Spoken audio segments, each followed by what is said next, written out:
After multiple relationships ending in failure, she was looking for the right man to spend her life with.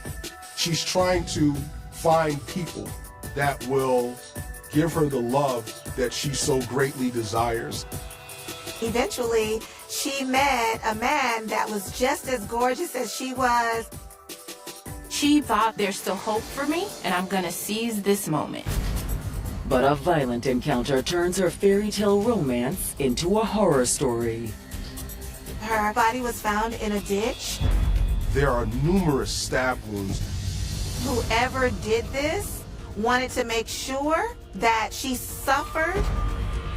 The search for a suspect leads detectives in multiple directions. She was involved with a lot of different romantic interests. Did arguments ever get physical? Yeah, but that happens sometimes. They couldn't have a civil conversation. It was very volatile. I be telling, be careful who you're dealing with. He is an individual that sort of has put himself in a savior position. But would her savior eventually become her downfall? There's a thin line between love and hate. She's cursing at me. You ain't enjoying this, you got that. Over time, you start to need God. It's like having the devil on one shoulder and the angel on the other shoulder. I believe that she was possessed by some demon.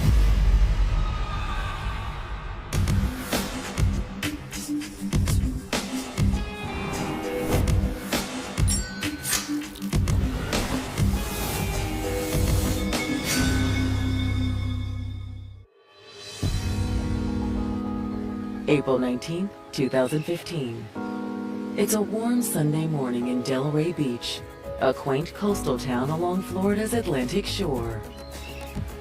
Delray Beach is actually a much different vibe than some of your more common places in South Florida. Delray Beach is a much slower pace. You see people fishing, you see the boats in the canals. That's kind of what people are about, just the natural beauty, the relaxation, the water.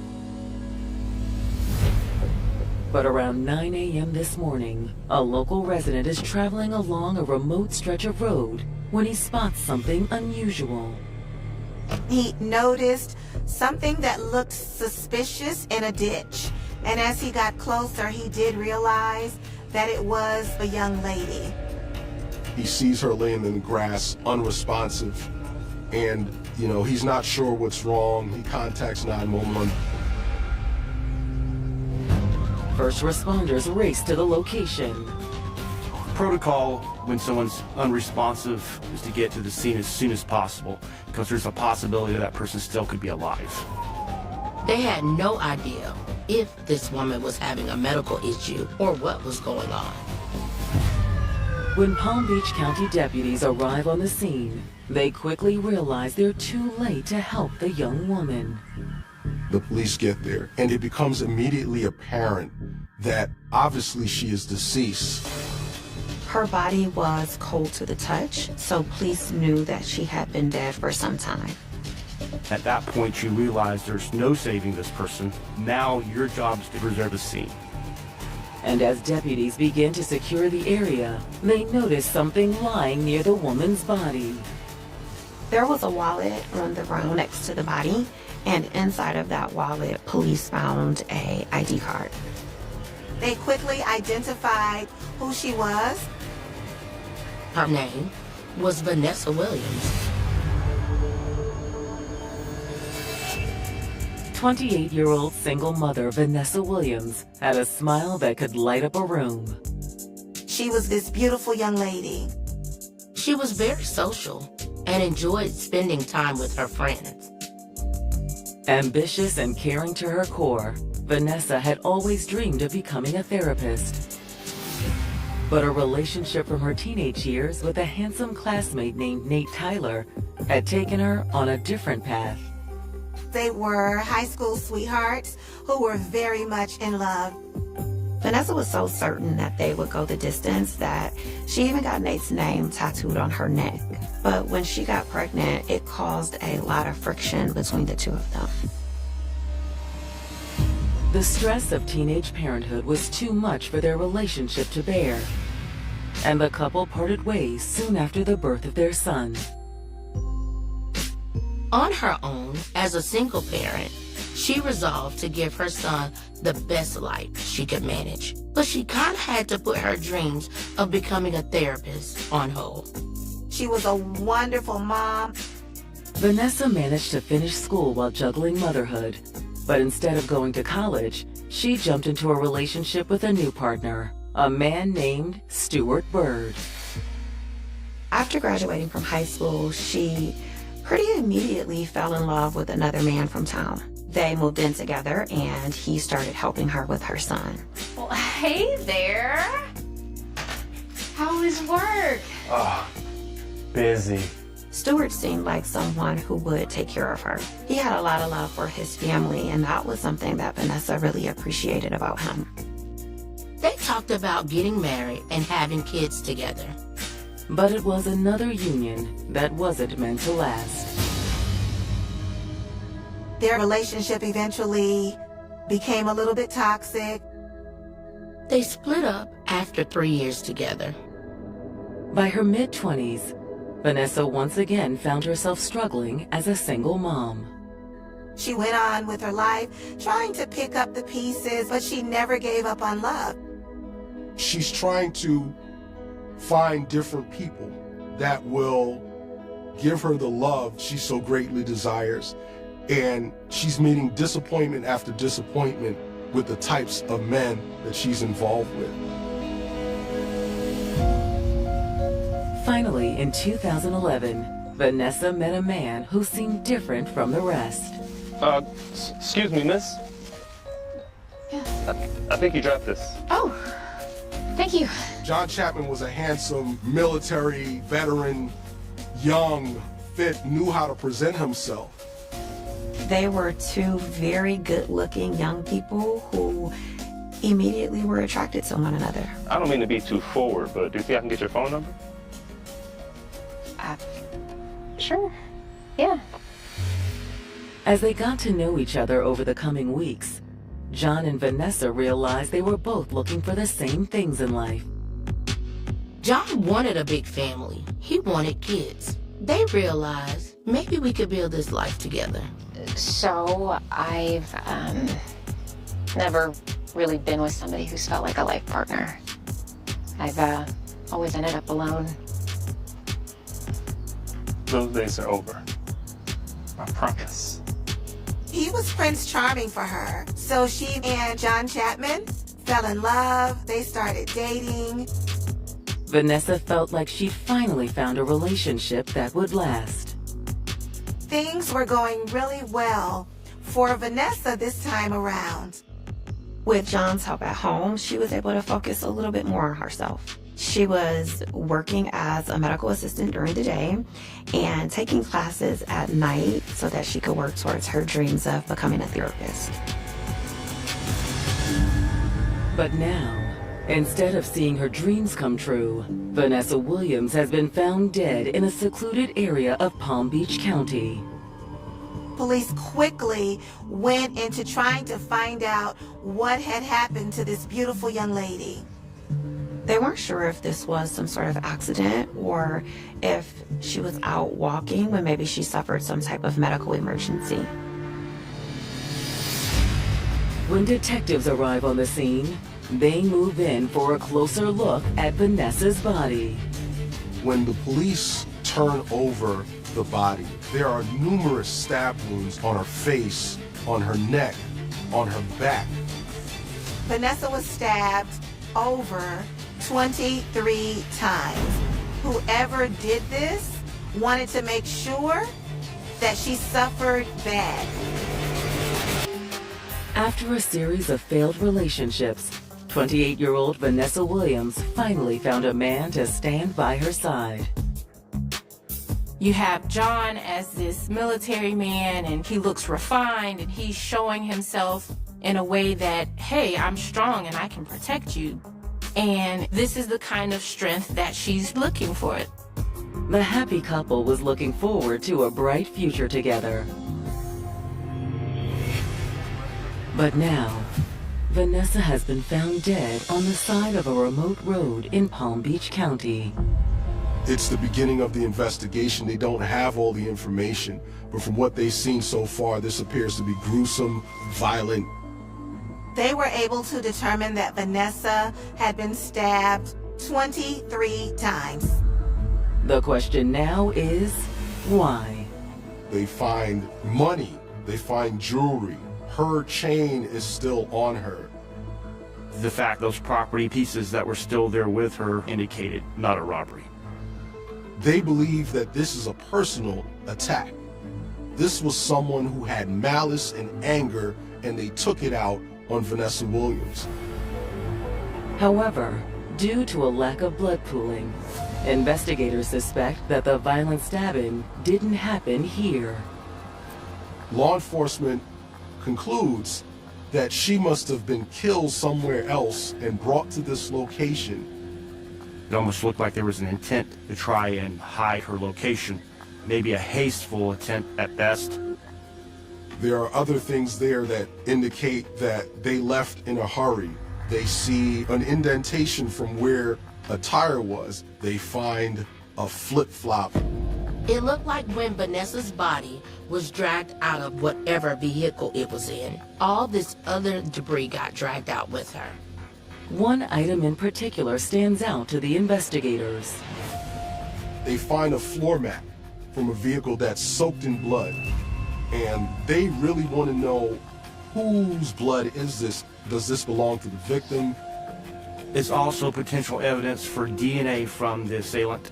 Most stabbings or cuttings, the person who is the attacker will typically injure themselves. Detectives spot another crucial piece of evidence left behind by Vanessa's killer.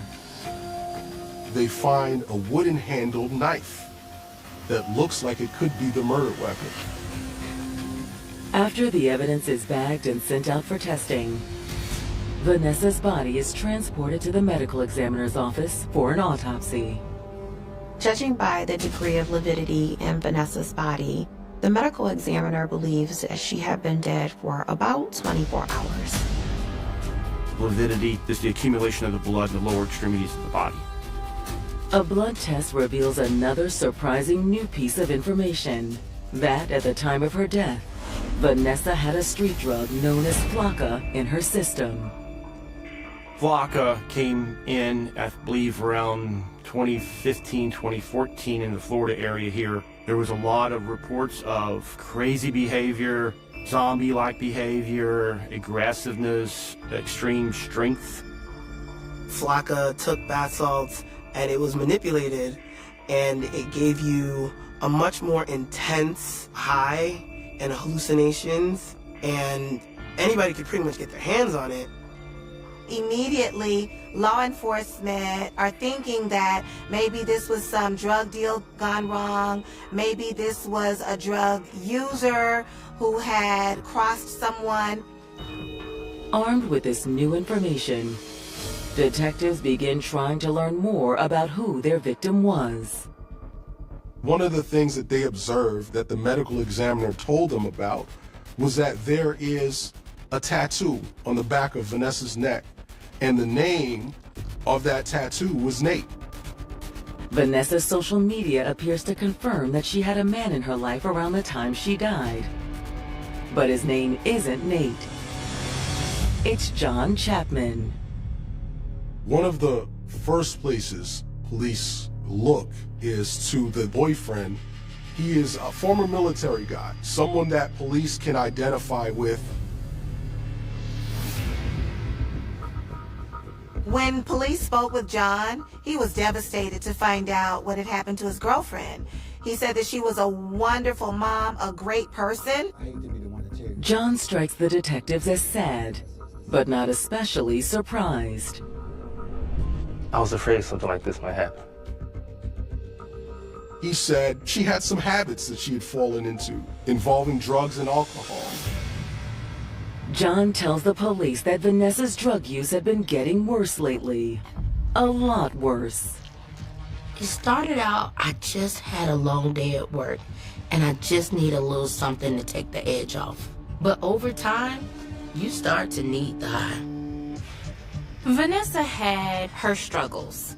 And with her having children, with her having the responsibility of being a mother, of being a partner, trying to co-parent, there are certain things that contributed to her drug use. Vanessa, seriously? This is getting way out of hand. John Chapman told them that Vanessa had been out of control and in one of those drug and alcohol-fueled incidents, she left. How about you stop telling me how to live my life? He said she had taken off without telling him where she was going. He tried to call her to figure out where she was. He couldn't get in contact with her. I thought that I was gonna be able to see her again, but... Do you know anyone that might want to hurt her? Drug dealer, ex-boyfriend? I know she had issues with her ex. John actually shared with police that Vanessa's relationship with Stewart was extremely toxic. They couldn't have a civil conversation. It was very volatile. They had some mutual friends and would run into each other from time to time. And Stewart would always try to weasel his way back in. She couldn't fully get away from this guy. And according to John Chapman, Stewart Bird had a history of domestic violence against Vanessa Williams. He had attacked her in the past, and of course, John felt like he would do it again. I didn't trust her. And I know she didn't either. He told the police that that's the place where they should start looking. John was adamant that Stewart Bird had something to do with this.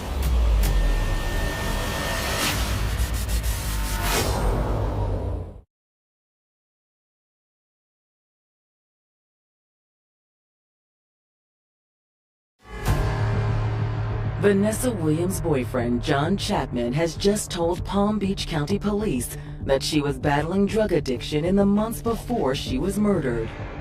Vanessa was a mom, a student, a healthcare worker, and unfortunately, she had turned to substances to deal with all of the stressors in her life. Before you know it, we're self-medicating.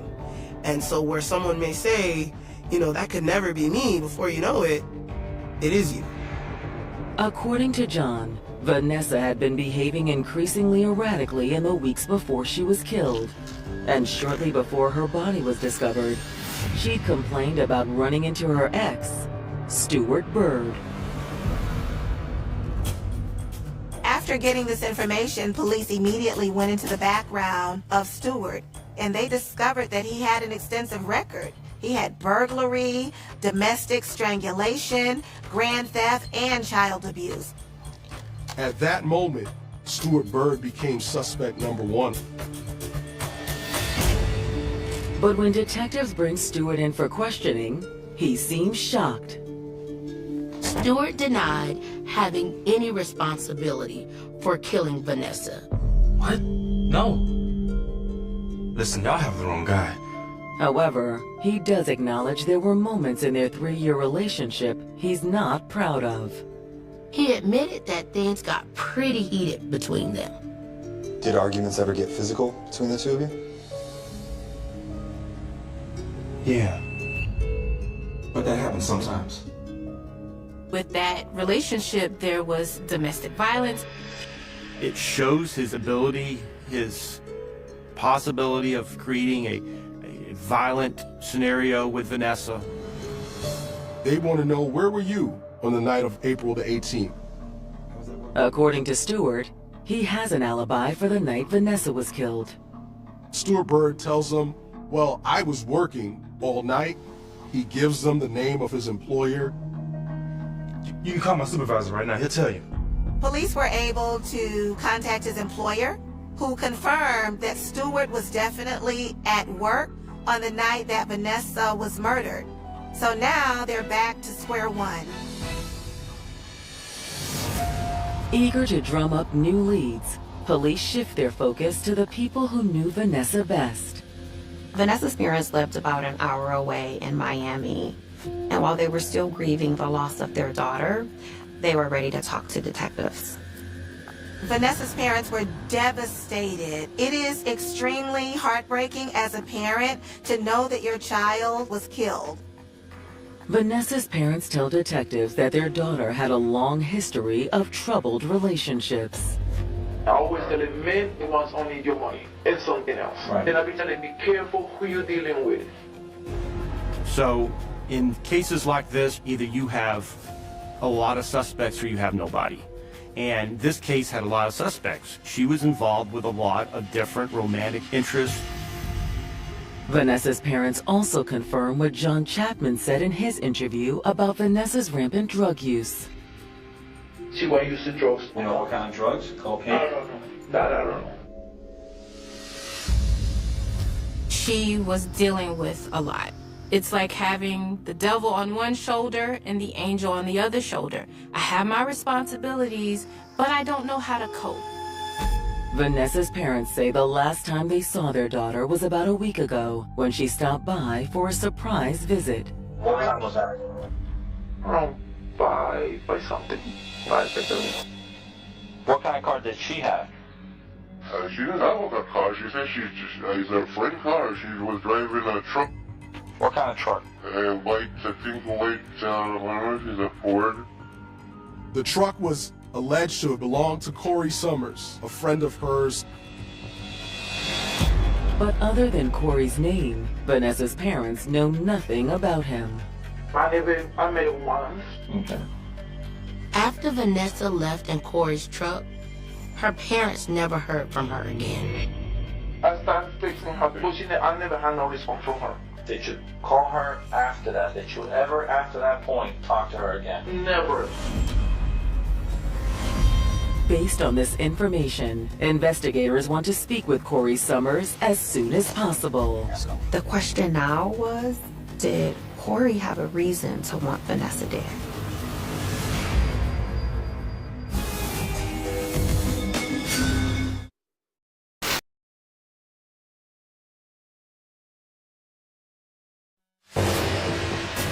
After speaking with her parents, Florida detectives have learned that Vanessa Williams was last seen driving her friend Corey Summers' truck around the time she was killed. Did you ever, after that point, talk to her again? Never. When detectives reach out to Corey Summers, they're surprised to hear he's been waiting for a call from law enforcement.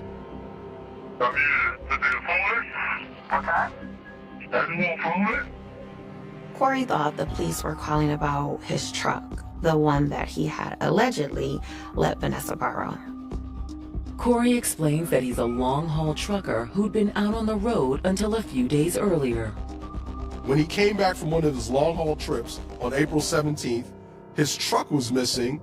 There was a police report made. When detectives explain they're calling under graver circumstances, Corey seems grief-stricken. Here's the deal. We're working on homicide investigation, but it's okay.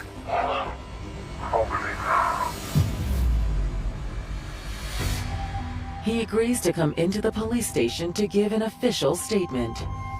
Corey confirmed that he and Vanessa were friends, and he said he allowed her to stay at his place after she and her boyfriend John got into a huge argument about her drug use.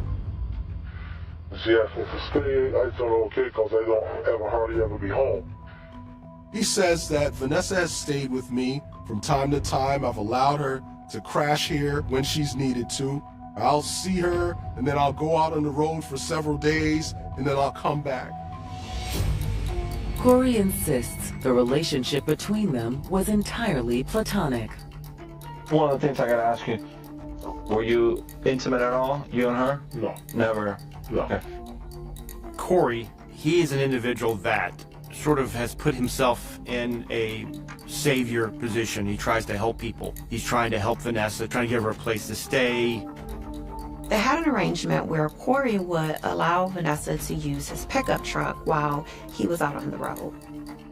She doesn't have the transportation to get and back and forth from work. Okay. So I told her to use my truck. Just be careful with it.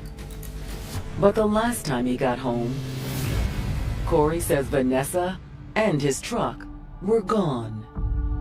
Vanessa was missing, and his apartment was in shambles, as if there had been a struggle or fight going on in there.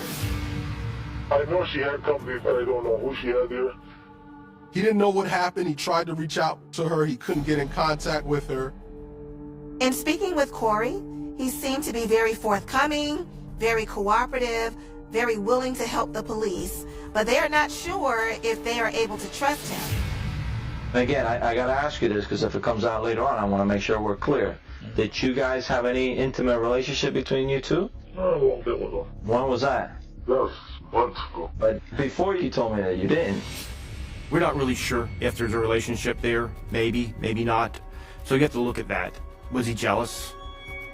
But Corey insists he wasn't even in the same state at the time when police believe Vanessa was killed. I was in Georgia. You were in Jersey? Georgia. At the end of the interview, Corey agrees to turn his cell phone over to police. We need your phone just to make sure everything checks out. Sure, okay.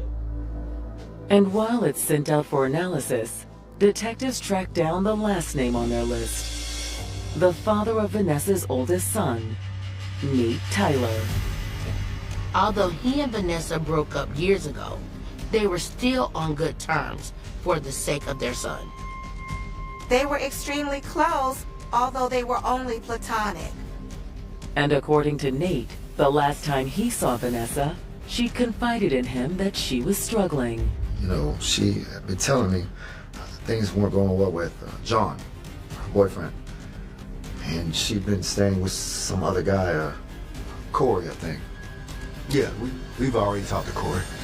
Nate tells the investigators that on another occasion, he'd witnessed the tension between Vanessa and John firsthand. There was an incident that Nate shared with police where they were all hanging out and something transpired that really ticked John off to the extent that he started throwing furniture, became vulgar, got very violent. It was shocking, you know? It happened out of nowhere. Did Vanessa say these type of outbursts happen often? Yeah, she did. She told him that John was abusive, that John would go fly off the handle for different reasons. She confided in Nate about all of the threatenings, the stalkings, the verbal abuse, the beatings that she was getting. Based on what they're hearing from Nate, detectives have to wonder, has John been misleading them all along? At this point, getting out there, finding John, and getting face-to-face with John is very important. But when detectives try to bring John Chapman in for another round of questioning, they quickly hit a roadblock. They'd say, we gotta pick this guy up and talk to him again. There's only one problem. He's gone. He's on the run.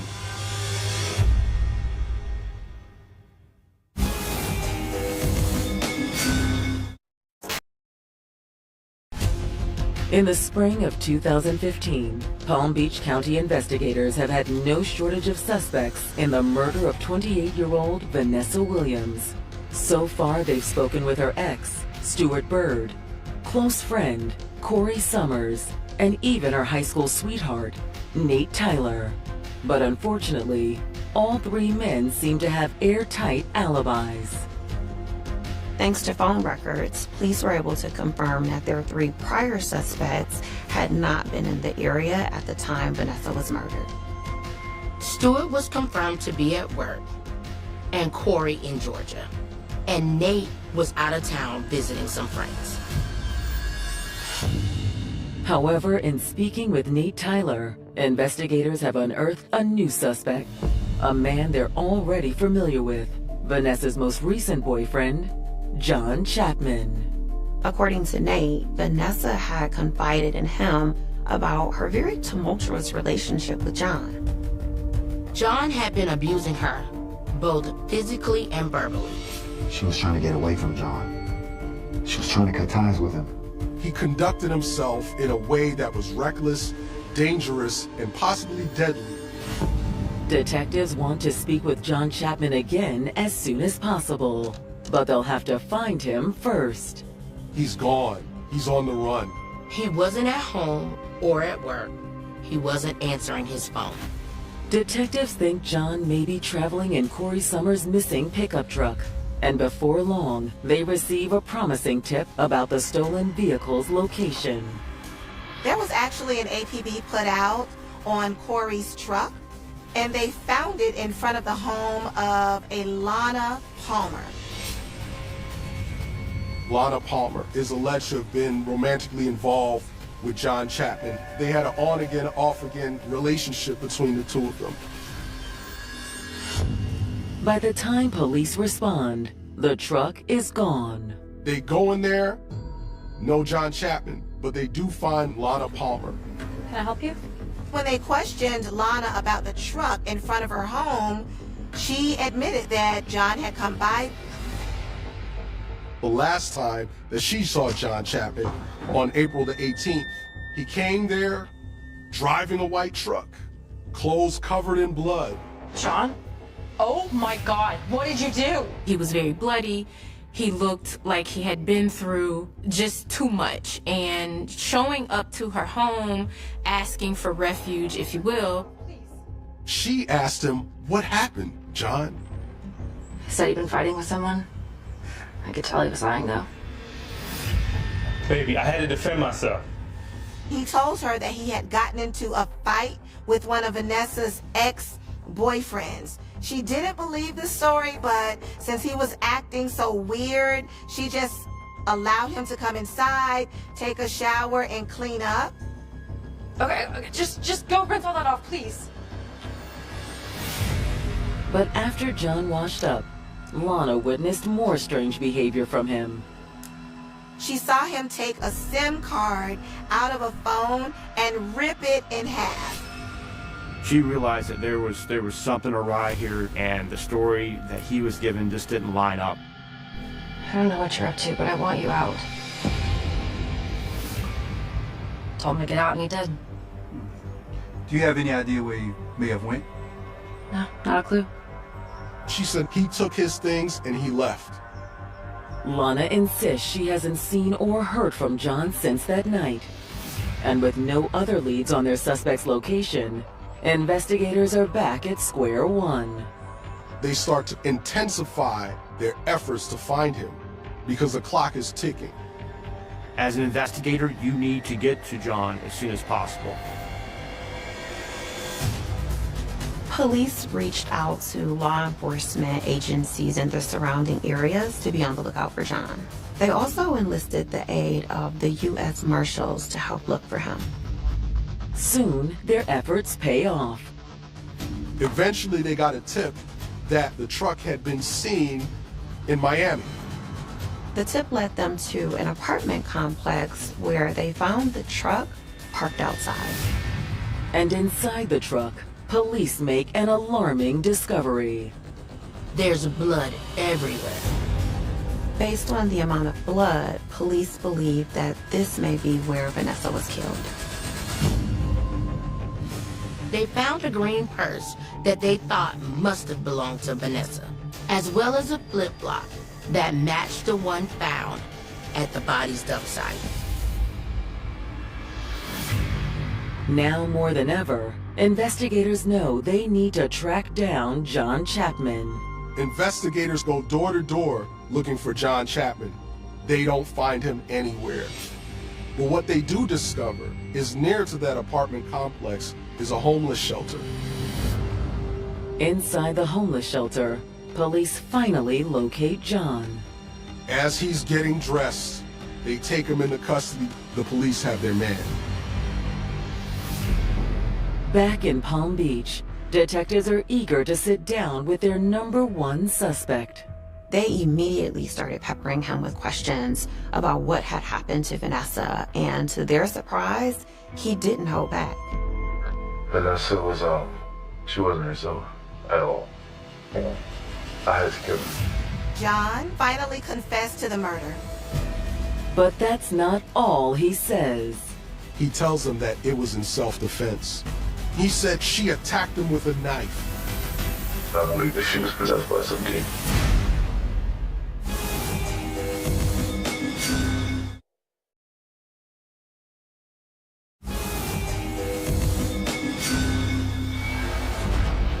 Palm Beach County detectives have finally arrested John Chapman for the murder of his 28-year-old girlfriend, Vanessa Williams.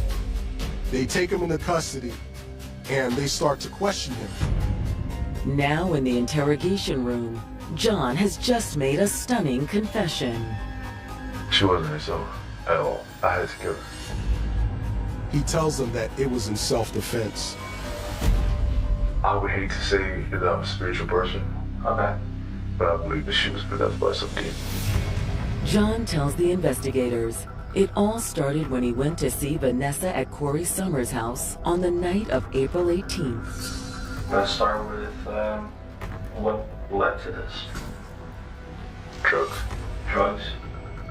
He showed up at Corey's place to discuss their relationship and found her out of her mind on drugs.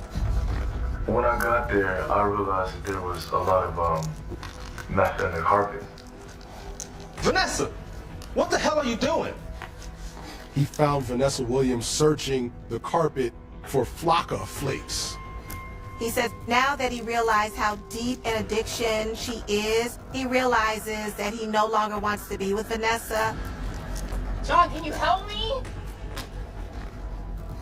He says it disgusted him that Vanessa Williams' drug use was so out of control.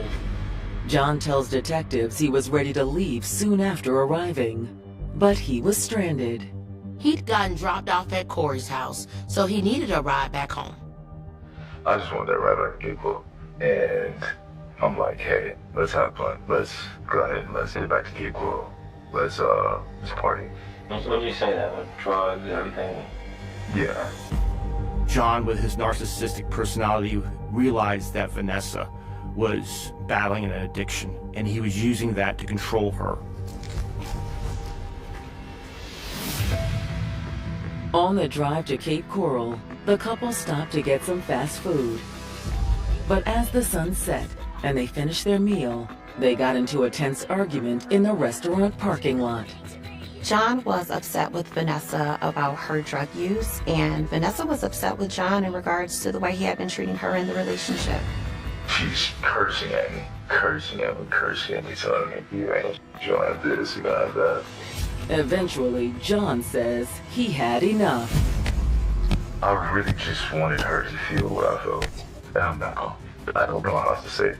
I just really, I pulled her hair, and it was just gonna be like a tussle. Right. But what I didn't notice that she had in the truck was a little small knife. He said she tried to attack him. He had to wrestle the knife away from her. When she went for that, I hit her right on top of the head. And I was like, don't you dare do that. And then, honestly, I snapped. He became completely overwhelmed with rage. It was quick and it was insane. You know how many times you snapped? More than once. The problem with that story is as soon as he got the knife away from her, there was no threat anymore. You don't go back and plunge it 20 other more times in her chest after you take control of the knife. And instead of getting help, he dumped her body on the side of a remote road where he thought that no one would be able to tie the crime back to him. John blames his military experience for the extreme violence of his attack. John is claiming he went into defense mode as though he was still in the military. My training kicks in. Okay. All the emotions locked into robotic. My army training kicked in.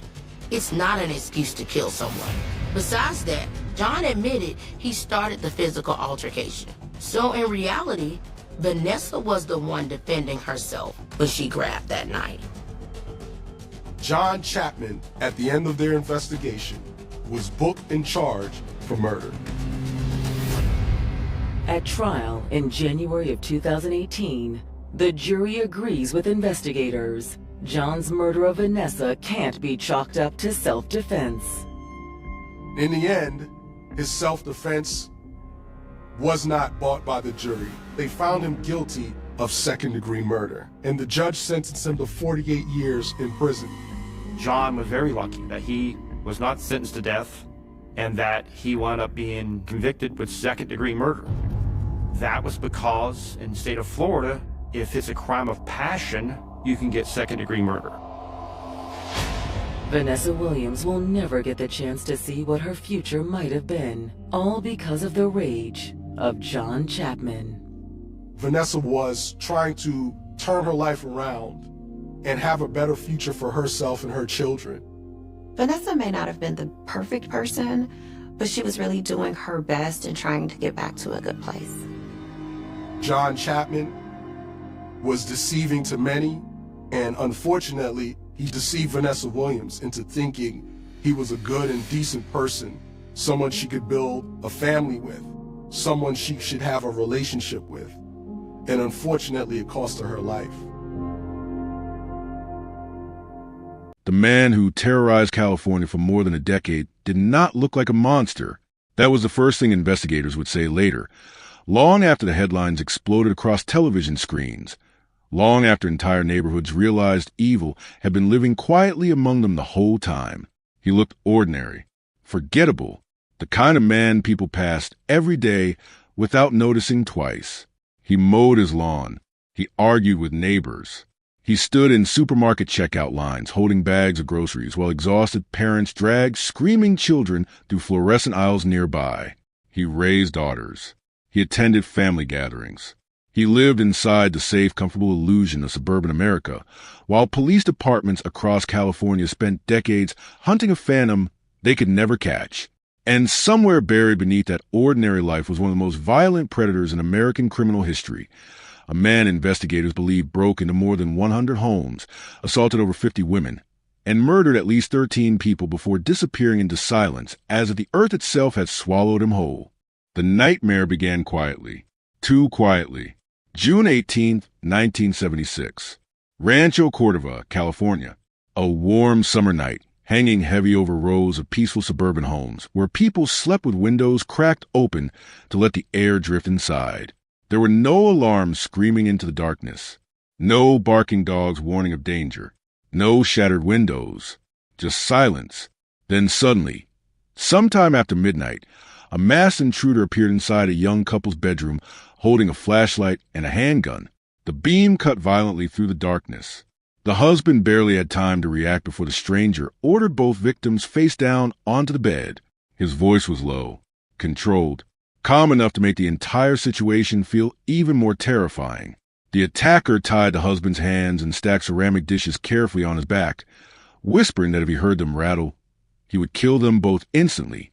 Then, while the husband lay frozen in helpless terror, the intruder assaulted the woman repeatedly inside her own home. The attack lasted nearly 2 hours. When he finally vanished into the darkness, investigators arrived to find something deeply unsettling at the crime scene. This was not impulsive violence, not drunken rage, not random burglary interrupted unexpectedly. The intruder had prepared carefully. He knew the neighborhood. He understood the layout of the home. He moved with chilling confidence. Detectives realized immediately they were dealing with someone methodical, organized, intelligent, a predator who treated fear like an art form. Then it happened again. Another woman, another suburban home, another masked figure entering silently during the night. Victims described hearing strange noises outside days before attacks occurred. Footsteps near windows, gates left open, missing objects mysteriously reappearing in unusual places. The intruder stalked neighborhoods beforehand, studying routines with obsessive patience. He watched homes for hours from shadows and drainage canals. Sometimes he entered houses before assaults simply to unlock windows or move objects around as psychological warfare. Survivors later described the feeling as worse than the attack itself. The realization that it had already been inside their homes while they slept peacefully, completely unaware death might already be standing in the hallway watching them breathe. California newspapers exploded with panic. Headlines screamed about a mysterious East Area rapist stalking suburban communities across Sacramento County. Television stations interrupted evening broadcasts with updates whenever another attack occurred. Police sketches flooded newspapers, though none looked exactly alike. Some witnesses described the attacker as thin and athletic. Others believed he looked heavy-set. Some thought he sounded young. Others swore his voice belonged to an older man. The confusion only deepened public fear because it made him impossible to identify. Every stranger became suspicious. Every unfamiliar car parked near a neighborhood suddenly triggered paranoia. Men purchased guns in record numbers. Hardware stores sold out of deadbolts, floodlights, and window locks almost overnight. Still, the attacks continued. The intruder moved through neighborhoods like smoke slipping beneath a locked door. He climbed fences, cut through backyards, disappeared into canals and bike paths before police could establish perimeters. Officers flooded crime scenes within minutes sometimes, but the attacker always escaped. 9 units lost ascent repeatedly near creeks or drainage systems, convincing investigators he knew the geography intimately. Some detectives quietly began considering a horrifying possibility. The predator may have lived within the same communities he targeted. The psychological manipulation became even more disturbing as attacks escalated. Victims reported the intruder sometimes cried during assaults. Soft sobbing, nervous muttering, moments where he sounded almost emotionally shattered. Then suddenly the vulnerability disappeared, replaced again by cold, terrifying control. Investigators debated endlessly whether these breakdowns were genuine or another performance designed to confuse victims and manipulate investigators. Either possibility felt deeply unsettling. Then came the phone calls. Women who survived attacks began receiving calls late at night. Some answered to hear nothing but breathing. Others heard whispering. A few recognized the same voice from their assaults. One victim later described waking in the middle of the night to a call where the voice quietly whispered, "I'm going to kill you." Then the line went dead. Fear infected entire communities. Women stopped staying home alone. Couples slept with baseball bats beside beds. Parents formed armed neighborhood patrols, driving slowly through suburban streets with radios and flashlights. Newspapers published maps tracking attack locations across Northern California, like a spreading disease outbreak. The attacks no longer felt isolated. They felt inevitable, like some unstoppable force moving methodically from neighborhood to neighborhood, choosing victims at random. Except investigators slowly realized the victims were not random at all. Many homes backed against open spaces, trails, canals, or schoolyards offering easy escape routes. The attacker often selected neighborhoods where homes looked nearly identical, making witness descriptions less useful. Some victims were targeted after attending community events where they may have unknowingly crossed paths with the predator earlier. Detectives began piecing together a chilling portrait of someone who blended perfectly into ordinary suburban life. And then the violence changed. At first, the crime centered around sexual assaults and burglaries. Then suddenly, in 1979, the attacks spread south into different counties. Santa Barbara, Ventura, Irvine, new jurisdictions, new victims. But now people were dying. The first murder scene shocked even veteran homicide detectives. A young couple discovered bludgeoned to death inside their home. No forced entry. The killer had entered during the night exactly like before. The bindings resembled earlier assaults connected to the East Area Rapist investigations in Northern California. Yet because law enforcement databases were primitive during the late 70s, many departments failed to recognize the similarities immediately. Different counties investigated separately. Communication moved slowly between jurisdictions. Critical information disappeared inside filing cabinets and evidence lockers. The killer used that weakness perfectly. He crossed county lines and vanished again. Bodies continued appearing across California during the following years. Couples attacked in bed. Victims bound with shoelaces. Homes ransacked in bizarre ways. Personal items stolen without obvious value. Detectives noticed the same behavioral patterns emerging repeatedly. The same calm control, the same methodical movements, the same terrifying confidence inside occupied homes. Gradually, investigators realized the horrifying truth. The East Area Rapist had evolved into a serial killer. The media eventually gave him another name, the original Night Stalker. But even that title failed to capture the scale of fear spreading through California. Communities became obsessed with locking doors before sunset. Real estate values dropped in affected neighborhoods. Women carried whistles and mace everywhere. Men installed floodlights and reinforced bedroom windows. Parents checked on sleeping children repeatedly throughout the night because nobody felt safe anymore. The killer transformed ordinary suburban homes into psychological prisons where families lived under constant fear that darkness itself might suddenly enter through the window. And through all of it, police had nothing solid. No suspect, no fingerprint match, no reliable witness identification, no arrest. The killer seemed untouchable. Investigators worked endless hours chasing leads that collapsed into dead ends. Thousands of men were interviewed. Composite sketches changed repeatedly. One detective later admitted the task force felt like they were chasing a ghost wearing different faces. Every time police believed they understood the offender, another crime shattered their theories completely. Then, just as suddenly as the murders began, they stopped. Silence. No more attacks. No more bodies. No more late-night calls. The predator simply disappeared. Years passed, then decades. The case slowly drifted into cold case obscurity, buried beneath newer murders and fresher headlines. Some detectives retired carrying boxes filled with evidence they refused to throw away because deep down they believed the killer was still alive somewhere. Survivors tried rebuilding shattered lives while wondering every day whether the man who destroyed them walked freely among ordinary people. Some victims developed severe anxiety. Others moved repeatedly, unable to sleep peacefully in the same house for long. Entire families collapsed beneath trauma that never fully healed. And somewhere in California, the killer kept living, working jobs, paying bills, attending birthday parties, growing older, invisible. By the late 1990s, advances in forensic science began transforming criminal investigations across America.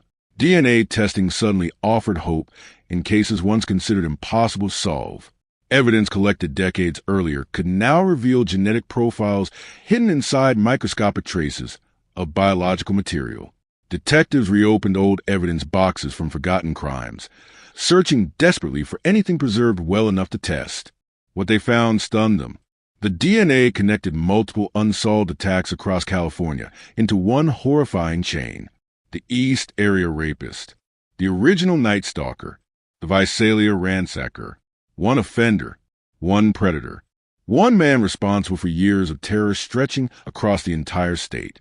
Investigators finally united the cases beneath a single name that will become infamous across America, the Golden State Killer. But even with DNA, the killer remained unidentified because his profile existed nowhere in law enforcement databases. For years, the genetic evidence sat like a locked door investigators could not open, until technology changed again.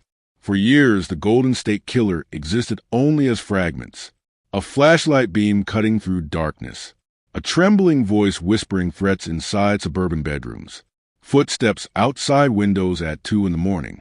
Survivors remembered pieces of him, but never enough to fully see the monster standing in front of them. Detectives built endless profiles trying to predict what kind of man could commit such calculated brutality while disappearing so completely afterward. Some believed he was military because of the discipline in his movements. Others suspected law enforcement because he seemed to understand police response times too well. One investigator described the killer as someone who hunted people the way predators stalk prey in the wild. And the most terrifying part was that he appeared to enjoy the fear more than the violence itself. The attacks revealed an offender obsessed with psychological domination. He did not simply enter homes. He invaded lives. Victims described hearing noises outside for nights before assaults occurred. Gates creaking open. Dogs barking suddenly into darkness. Flashlight beams drifting across fences. Some women reported finding missing jewelry moved into strange places around the house. Others noticed windows unlocked after being certain they had secured them earlier. The killer was rehearsing, watching reactions, testing vulnerability. He wanted victims to feel unsafe long before he struck. Then came the phone calls. One survivor answered late at night to hear breathing on the other end. Slow, deliberate, heavy enough to recognize instantly. Another victim heard the voice whisper obscenities before suddenly screaming in rage. Others received calls years after assaults had ended, proving the attacker still remembered them long after police attention faded. Detectives realized the crimes extended far beyond physical violence. The killer wanted permanent psychological control. He wanted victims trapped inside fear forever. Entire neighborhoods transformed under the pressure. Streetlights stayed on all night. Husbands took turns patrolling suburban blocks with rifles and flashlights. Parents warned children never to walk home alone. Women stopped opening doors after dark, even for neighbors they recognized. California suburbs, once advertised as symbols of safety, suddenly felt like hunting grounds. Newspapers printed terrifying headlines almost weekly. Night stalker strikes again. Mass predator attacks couple. Police hunt serial rapists. The public consumed every detail obsessively because nobody knew where he would appear next. And still, police failed to stop him. The killer adapted constantly. When neighborhoods increased patrols, he shifted locations. When police established surveillance, he attacked elsewhere. When investigators released composite sketches, witnesses reported seeing dozens of innocent men resembling the drawings. Tips flooded dispatch centers faster than detectives could process them. Teachers, mechanics, students, veterans, salesmen. Every suspicious man became a possible suspect for terrified communities desperate for answers. Meanwhile, the offender appeared almost supernaturally calm during attacks. Victims described him moving through homes confidently in complete darkness, as though he had memorized layouts beforehand. He often knew where bedrooms were located before entering. He understood escape routes instinctively. Some investigators believe he spent hours prowling neighborhoods before attacks, crouched behind fences or hidden inside parks watching families through windows. One detective later admitted the offender displayed a level of patience that bordered on predatory obsession. The crimes escalated in frequency during the late 1970s. Some attacks occurred only days apart. Police task forces expanded rapidly. Helicopters searched neighborhoods from above, while officers flooded streets below. Detectives worked 18-hour shifts, studying maps covered in pins marking attack locations. Behavioral analysts attempted to identify patterns in victim selection, but the killer remained unpredictable enough to evade every strategy. He attacked young women, married couples, different socioeconomic groups, different neighborhoods. No consistent profile emerged except one terrifying truth. Nobody was truly safe. Then investigators uncovered another disturbing detail. The offender frequently stole insignificant items from victims' homes. Photographs, coins, personal trinkets, cheap jewelry, objects with little monetary value. It suggested the crimes were deeply personal to him in ways detectives still did not understand. Some investigators believed he kept trophies to relive attacks later. Others suspected the stolen items represented psychological ownership over victims long after assaults ended. Whatever the reason, the behavior reinforced one horrifying conclusion. This was not simple criminal behavior. This was compulsion, a growing darkness spiraling further out of control. By 1978, California law enforcement faced mounting public outrage. Citizens demanded answers. Politicians pressured departments aggressively. Newspapers questioned whether police incompetence allowed the attacks to continue. Behind closed doors, investigators struggled with exhaustion and frustration bordering on desperation. Some detectives became consumed entirely by the case, sacrificing marriages and family lives chasing a predator who always stayed one step ahead. Then everything became worse. On February 2, 1978, emergency responders arrived at a home in Goleta, California, after neighbors discovered signs of violence inside. What they found stunned investigators. 2 victims bludgeoned to death in their bedroom. The brutality differed from previous assaults, but certain details felt hauntingly familiar. The bindings, the nighttime entry, the methodical control over the scene. More murders followed. Couples attacked while sleeping peacefully in their own homes. Victims beaten with overwhelming violence. No witnesses. No clear suspect. No forced entry in some cases. The original Night Stalker investigation exploded across Southern California, but communication between jurisdictions remained disastrously fragmented during that era. Detectives in Northern California investigating the East Area rapists did not immediately realize they were hunting the same offender responsible for murders hundreds of miles away. Valuable time vanished while departments worked separately on pieces of the same nightmare. The killer exploited that confusion perfectly. He crossed counties effortlessly, transforming into different monsters depending on geography. Rapist in Sacramento, burglar in Visalia, murderer in Southern California. Different names, different investigators, different task forces. Yet beneath every crime scene lurked identical psychological fingerprints, stealth control, sadistic patience, and a terrifying understanding of fear. The body count rose. So did public panic. One newspaper columnist described California as a state under siege from an invisible predator. Families began installing metal bars over windows. Gun shops reported record sales. Alarm companies could not keep up with demand. Some women slept with knives beneath pillows. Others refused to stay alone at night under any circumstance. The psychological impact spread far beyond direct victims. Entire communities became trapped inside collective paranoia. Yet through all the fear, the killer remained invisible. Witnesses occasionally reported suspicious men lingering near neighborhoods before attacks. Some saw prowlers running through yards late at night. Others described vehicles parked strangely near canals or schools. But every lead dissolved before police could identify anyone conclusively. Detectives interviewed thousands of people over the years. Nothing stuck. Then suddenly, almost impossibly, the murder stopped. 1981. Silence. No more break-ins. No more phone calls. No more bodies. The predator disappeared without explanation. Investigators considered several possibilities. Maybe he died. Maybe he went to prison under another identity. Maybe increasing age or changing life circumstances forced him to stop. But one theory haunted detectives more than any other. What if he simply learned how to blend in completely? The case slowly cooled over time. Detectives retired. Evidence boxes disappeared into storage. Younger officers inherited fragmented reports from exhausted predecessors who spent years chasing ghosts through California suburbs. Public attention faded gradually as newer crimes dominated headlines. But survivors never escaped the shadow entirely. Many developed severe post-traumatic stress. Some marriages collapsed under emotional strain. Victims relocated repeatedly, searching for safety they never truly regained. One survivor admitted decades later that she still checked closets and windows every night before sleeping.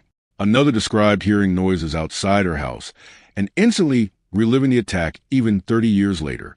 The killer stole more than physical security. He permanently altered how victims understood the world around them.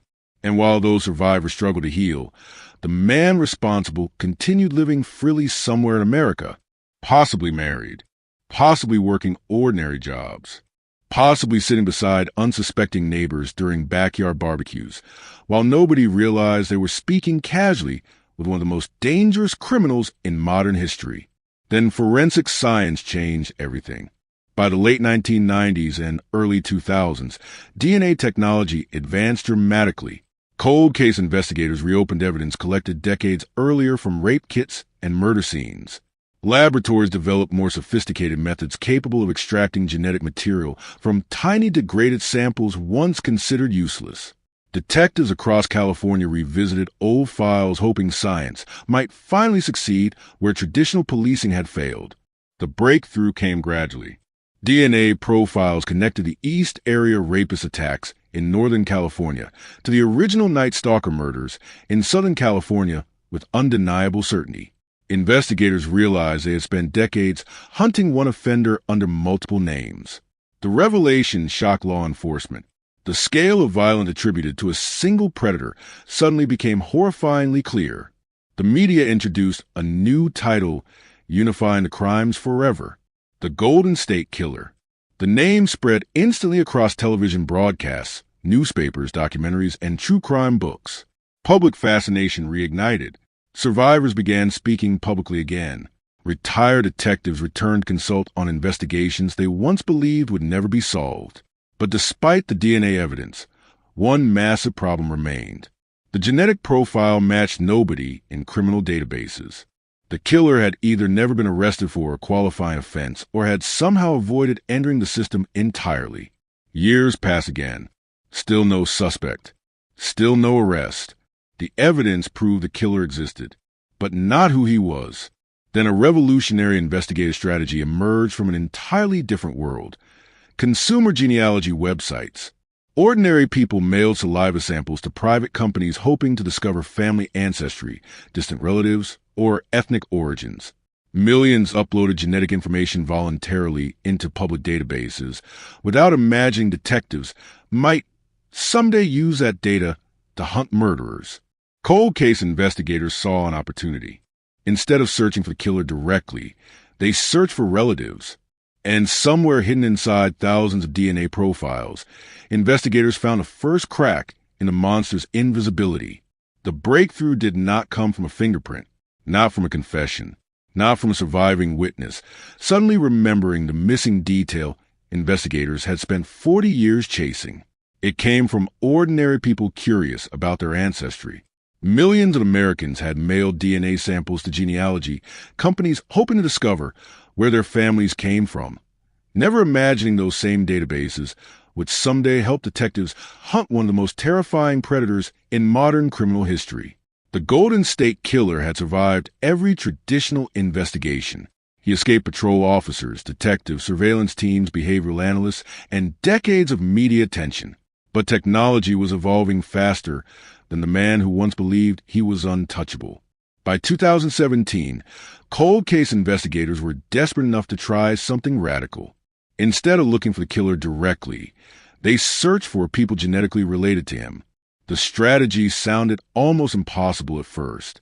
Detectives uploaded crime scene DNA into a public genealogy database called GeneMatch, hoping to locate distant relatives sharing portions of the same genetic code. The results produced hundreds of potential connections: distant cousins, partial family matches, fragmented bloodlines stretching backward through generations. It was like dumping thousands of puzzle pieces onto a table without knowing what the finished picture looked like. But slowly, methodically, genealogists began building family trees, marriage records, military documents, birth certificates, old census reports, obituaries, property records. The investigation transformed into something closer to archaeology than police work.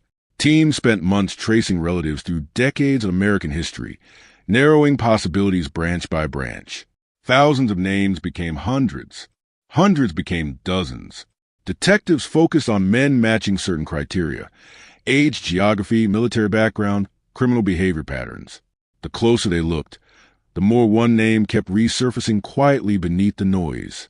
Joseph James D'Angelo, former police officer, Navy veteran, lived in California during the attacks. The possibility hit investigators like a punch to the chest. A former cop. Suddenly dozens of details from the original crimes took on terrifying new meaning. The killer's understanding of police tactics, his ability to evade perimeter searches, the discipline, the calmness under pressure, the confidence moving through neighborhoods during active investigations. Detectives had long suspected the offender possessed law enforcement knowledge, but now the theory no longer felt abstract. It felt personal. D'Angelo had once worn a badge. He worked as a police officer in Exeter, California during the 1970s, precisely when a series of burglaries linked to the mysterious Visalia ransacker terrorized nearby communities. Investigators had later connected those crimes behaviorally to the Golden State Killer attacks. The timeline fit almost too perfectly. Then detectives uncovered another disturbing detail. D'Angelo had been fired from the police department after being arrested for shoplifting dog repellent and a hammer. A hammer, the same kind of weapon later used in several murders connected to the original Night Stalker. Investigators refused to move too quickly. The stakes were enormous. One mistake could destroy the case forever. They needed direct confirmation.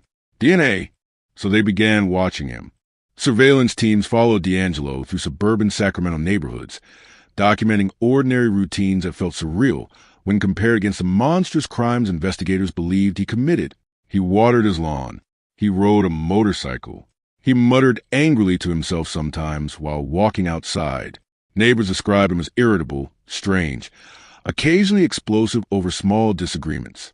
But nobody suspected they lived beside a man accused of committing some of the most infamous unsolved crimes in American history.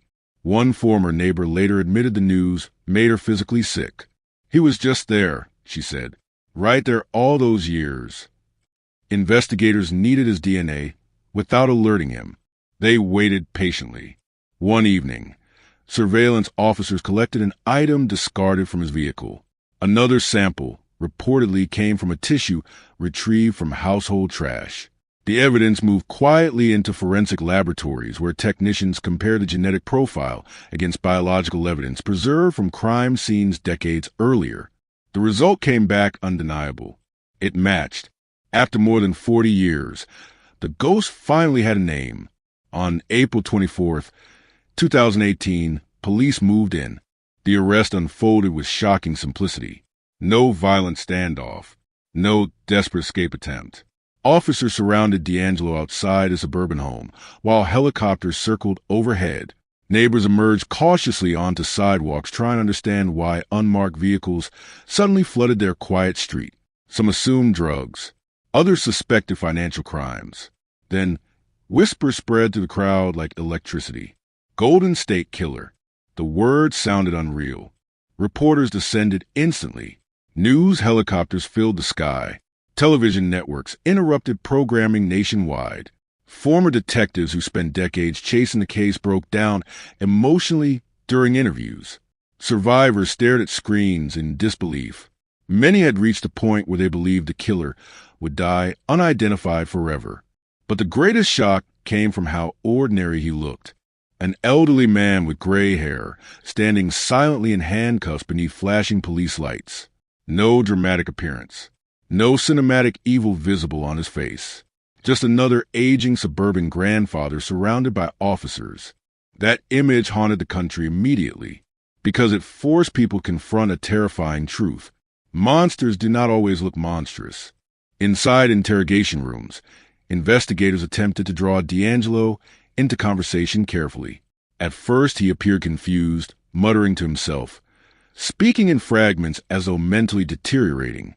Some wondered whether age or illness had weakened him significantly, but many detectives suspected manipulation.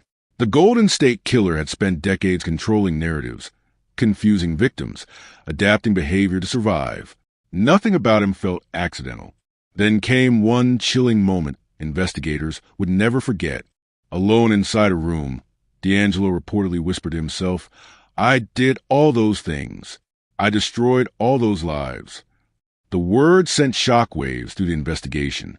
Whether confession or performance, they carried horrifying weight. As news coverage exploded globally, survivors finally learned the man accused of destroying their lives had lived freely for decades while they suffered in silence. Some reacted with rage. Others cried uncontrollably. Several admitted they felt numb. One woman described staring at his photograph for hours, unable to process that the terrifying figure from her nightmares had become an old man living quietly among ordinary families. And the public obsession intensified once details about his private life emerged.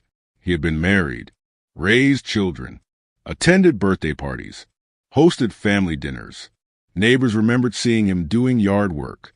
People who interacted with him casually suddenly questioned every memory. Did he ever reveal signs? Did anyone suspect? Could a man responsible for such horrifying violence truly live an ordinary domestic life simultaneously? Psychologists studying serial offenders were not entirely surprised. Many predators compartmentalize behavior with terrifying effectiveness. They create separate identities, one for public life, another hidden beneath layers of secrecy and control. But the scale of D'Angelo's alleged crimes made the contrast especially disturbing. While survivors battled trauma for decades, he attended holidays and watched his daughters grow up. The emotional impact on victims became overwhelming once court proceedings began. Some survivors spoke publicly for the first time in decades. Elderly now, many still carried visible psychological scars from attacks committed during the 1970s. Several admitted they slept with weapons nearby for years afterward.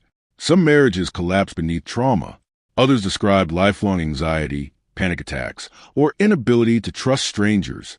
One survivor said she spent 40 years believing the killer might return at any moment because he once called her repeatedly after the assault just to remind her he was still out there.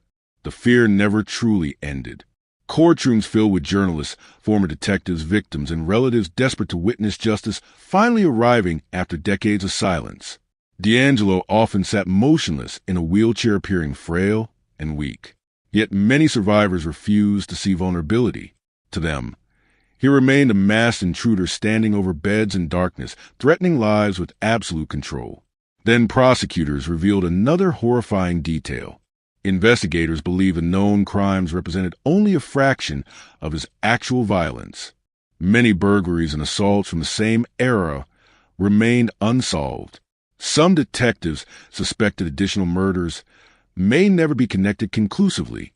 The true scale of devastation might never be fully understood because time destroyed evidence. Memories faded, and some victims died before learning the truth. The realization left communities shaken once again. For decades, California residents had unknowingly shared streets, stores, restaurants, and public spaces with a predator hiding in plain sight. He survived changing technology, evolving police methods, media scrutiny, and the passage of time itself. Entire generations grew up, while the man responsible for terrorizing the state quietly blended into ordinary life. And perhaps the most chilling part of all was this. He did not flee. He did not disappear overseas. He stayed, year after year, living among the same society that hunted him relentlessly, trusting that time would eventually bury the truth forever. For a while, it almost worked. The arrest should have ended the nightmare. That was what many people expected. A name finally attached to the face of a predator who haunted California for decades. DNA confirmation, criminal charges, national headlines. The ghost was no longer invisible. But instead of closure, the revelation opened something darker. Because once investigators began reconstructing Joseph D'Angelo's life beside the timeline of the crimes, the scale of deception became almost impossible to comprehend. While police searched for a mass predator through the 70s and 80s, D'Angelo was building an ordinary American life with terrifying precision. He got married. He raised children. He worked steady jobs. He attended family functions. He lived quietly in suburban neighborhoods where people waved politely while passing his driveway. And somehow, through all those years, nobody truly saw him. The contradiction disturbed even veteran homicide detectives. They had spent careers studying violent offenders, yet something about D'Angelo unsettled them differently. The Golden State Killer was not hiding in abandoned buildings or surviving on society's fringes. He was living inside normality itself. One former investigator later admitted that realization frightened him more than the murders. Because if a man capable of such calculated brutality could blend into ordinary suburban life for 40 years, then evil no longer felt distant or recognizable. It felt domestic, familiar, close. Neighbors described him as angry, unpredictable, occasionally explosive over small inconveniences. Some remembered hearing him screaming profanities in his backyard late at night. Others recalled strange behavior, pacing, muttering to himself, aggressive confrontations about trivial disputes. Yet none of it seemed extraordinary enough to suggest serial murder. Plenty of difficult people lived in suburban California. D'Angelo simply became another unpleasant older man behind a fence. One neighbor later described the unbearable guilt of hindsight. "You replay every interaction," she said. "Every weird moment suddenly means something." As reporters flooded Sacramento following the arrest, investigators quietly continued reopening old files connected to the case. The known numbers alone sounded horrifying enough. At least 13 murders, more than 50 rapes, over 100 burglaries. But detectives feared the actual total could be significantly higher. The crime stretched across years when forensic science barely existed. Evidence disappeared. Reports were lost. Jurisdictions failed to communicate. Victims stayed silent out of fear or shame. Some cases likely vanished forever beneath decades of bureaucratic dust. And investigators knew something else. Predators like this rarely stop voluntarily. The question haunted the entire investigation. Why did the attack suddenly end? For years, criminologists debated possible explanations. Age, marriage, family responsibilities, fear of capture, psychological burnout. Some theorize the killer satisfied compulsions through other behaviors after abandoning violent assaults. Others suspected unconnected crimes existed beyond California, waiting to be discovered. The uncertainty disturbed survivors deeply because it suggested the darkness inside him never truly disappeared. It simply adapted. Inside courtrooms, victims finally faced a man accused of terrorizing them decades earlier. Many entered carrying emotions frozen in time since the 70s. Some had not spoken publicly about attacks, even to family members. Others spent years hiding trauma behind carefully constructed normal lives. Now, suddenly, cameras pointed toward them while journalists repeated details of crimes they had spent decades trying desperately to survive. One by one, survivors spoke. Their voices trembled, sometimes broke completely. Yet beneath the grief burned something stronger. Rage. A woman described waking to a flashlight beam inches from her face, while the intruder whispered threats in darkness. Another survivor recalled the sound of dishes rattling on her husband's back, while she prayed silently that he would stay perfectly still. One victim admitted she spent 40 years terrified every time the phone rang after midnight, because the attacker once called repeatedly after the assault just to remind her he still existed. The courtroom listened in silence. Even hardened reporters struggled emotionally during testimony, because these were not abstract crime statistics anymore. They were human lives suspended in terror for decades while the man responsible walked freely through ordinary American neighborhoods buying groceries and attending birthday parties. The emotional impact intensified once victims confronted the age difference. The Golden State Killer who invaded homes in the 70s existed in public memory as an athletic phantom sprinting through canals and climbing fences under cover darkness. Now he appeared in court as a frail, elderly man sitting motionless in a wheelchair. Some observers unfamiliar with the case questioned whether this quiet old figure could truly be the same predator once feared across California. Survivors had no doubt. Several stated publicly that the aging appearance changed nothing. Behind the wrinkles and white hair, they still saw the mass intruder, controlling bedrooms through fear and violence. Time had softened his body, perhaps, but not the memory of what he had done. Then prosecutors revealed evidence illustrating just how methodical the attacks really were. The killer often prowled neighborhoods for days beforehand. He studied escape routes carefully. He targeted homes near canals, parks, trails, and open spaces.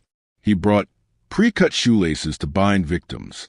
He unloaded guns found inside homes to eliminate resistance. Sometimes he entered houses before attacks, simply to move objects or unlock windows. The level of preparation horrified the public because it transformed the crimes from chaotic violence into organized hunting. This was not impulsive evil. It was calculated predation. Detectives also uncovered evidence suggesting D'Angelo maintained obsessive control long after assaults ended. Some victims continued receiving threatening phone calls years later. Others reported seeing suspicious figures outside homes after cooperating with police. Investigators believed the psychological terror mattered deeply to him. He wanted victims permanently afraid.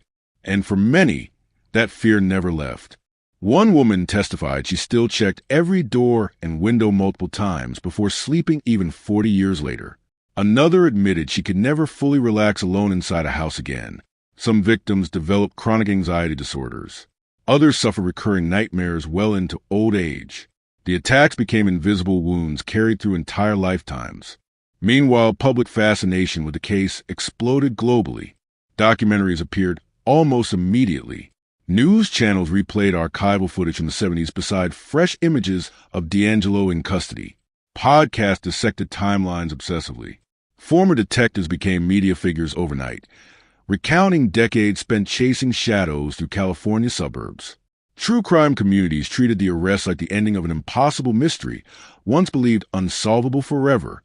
But behind the media frenzy remained an uncomfortable truth. The Golden State Killer was not caught because witnesses suddenly remembered something. He was not arrested because police outsmarted him traditionally. Technology exposed him. And that realization changed criminal investigations across America permanently. Genealogical DNA searching soon helped solve dozens of cold cases nationwide. Murderers who believed time guaranteed safety suddenly faced a terrifying new reality. A single distant relative uploading ancestry data could unknowingly expose entire bloodlines to forensic investigation. Detectives reopened forgotten evidence rooms searching for cases potentially solvable through similar methods. The Golden State Killer investigation became a blueprint for the future of cold case policing. Yet ethical questions emerged immediately. Civil liberties advocates worried about privacy. How much power should law enforcement have over public genetic databases? Could innocent relatives become investigative targets simply because they share DNA with criminals? The debate intensified across legal and scientific communities. But for survivors of the Golden State Killer attacks, the moral question felt simpler. Without genealogy technology, the man who destroyed their lives might have died peacefully unidentified. That possibility haunted everyone involved, especially investigators who spent decades hunting him unsuccessfully. Some retired detectives openly admitted they became emotionally consumed by the case over the years. Marriages failed, health deteriorated, careers revolved entirely around chasing one invisible predator. Several described feelings of personal failure every time another attack occurred during the 70s because they knew the killer remained free partly due to investigative limitations. Then suddenly, after 40 years, the impossible happened. The ghost materialized. And once he did, the illusion surrounding him collapsed rapidly. Reporters uncovered former co-workers describing D'Angelo's violent temper. Neighbors remembered hearing him screaming profanities unpredictably. Some relatives reportedly distanced themselves emotionally over the years due to erratic behavior. Small fragments of darkness emerged everywhere once investigators knew where to look. But no warning signs ever added up completely. That was the terrifying part. There was no dramatic double life visible publicly. No hidden basement filled with trophies discovered years earlier. No cinematic unraveling exposing obvious madness beneath the surface. Instead, there was just an ordinary aging man carrying unimaginable secrets while society moved around him normally for decades. And the more investigators learned, the more disturbing the contrast became. During years when survivors battled trauma, D'Angelo took family vacations. While detectives searched crime scenes for microscopic evidence, he attended birthday dinners. While terrified women slept with knives beside beds fearing the killer might return, he tucked his children into bed at night. The duality felt monstrous beyond comprehension. Then came one of the most chilling moments in the entire case.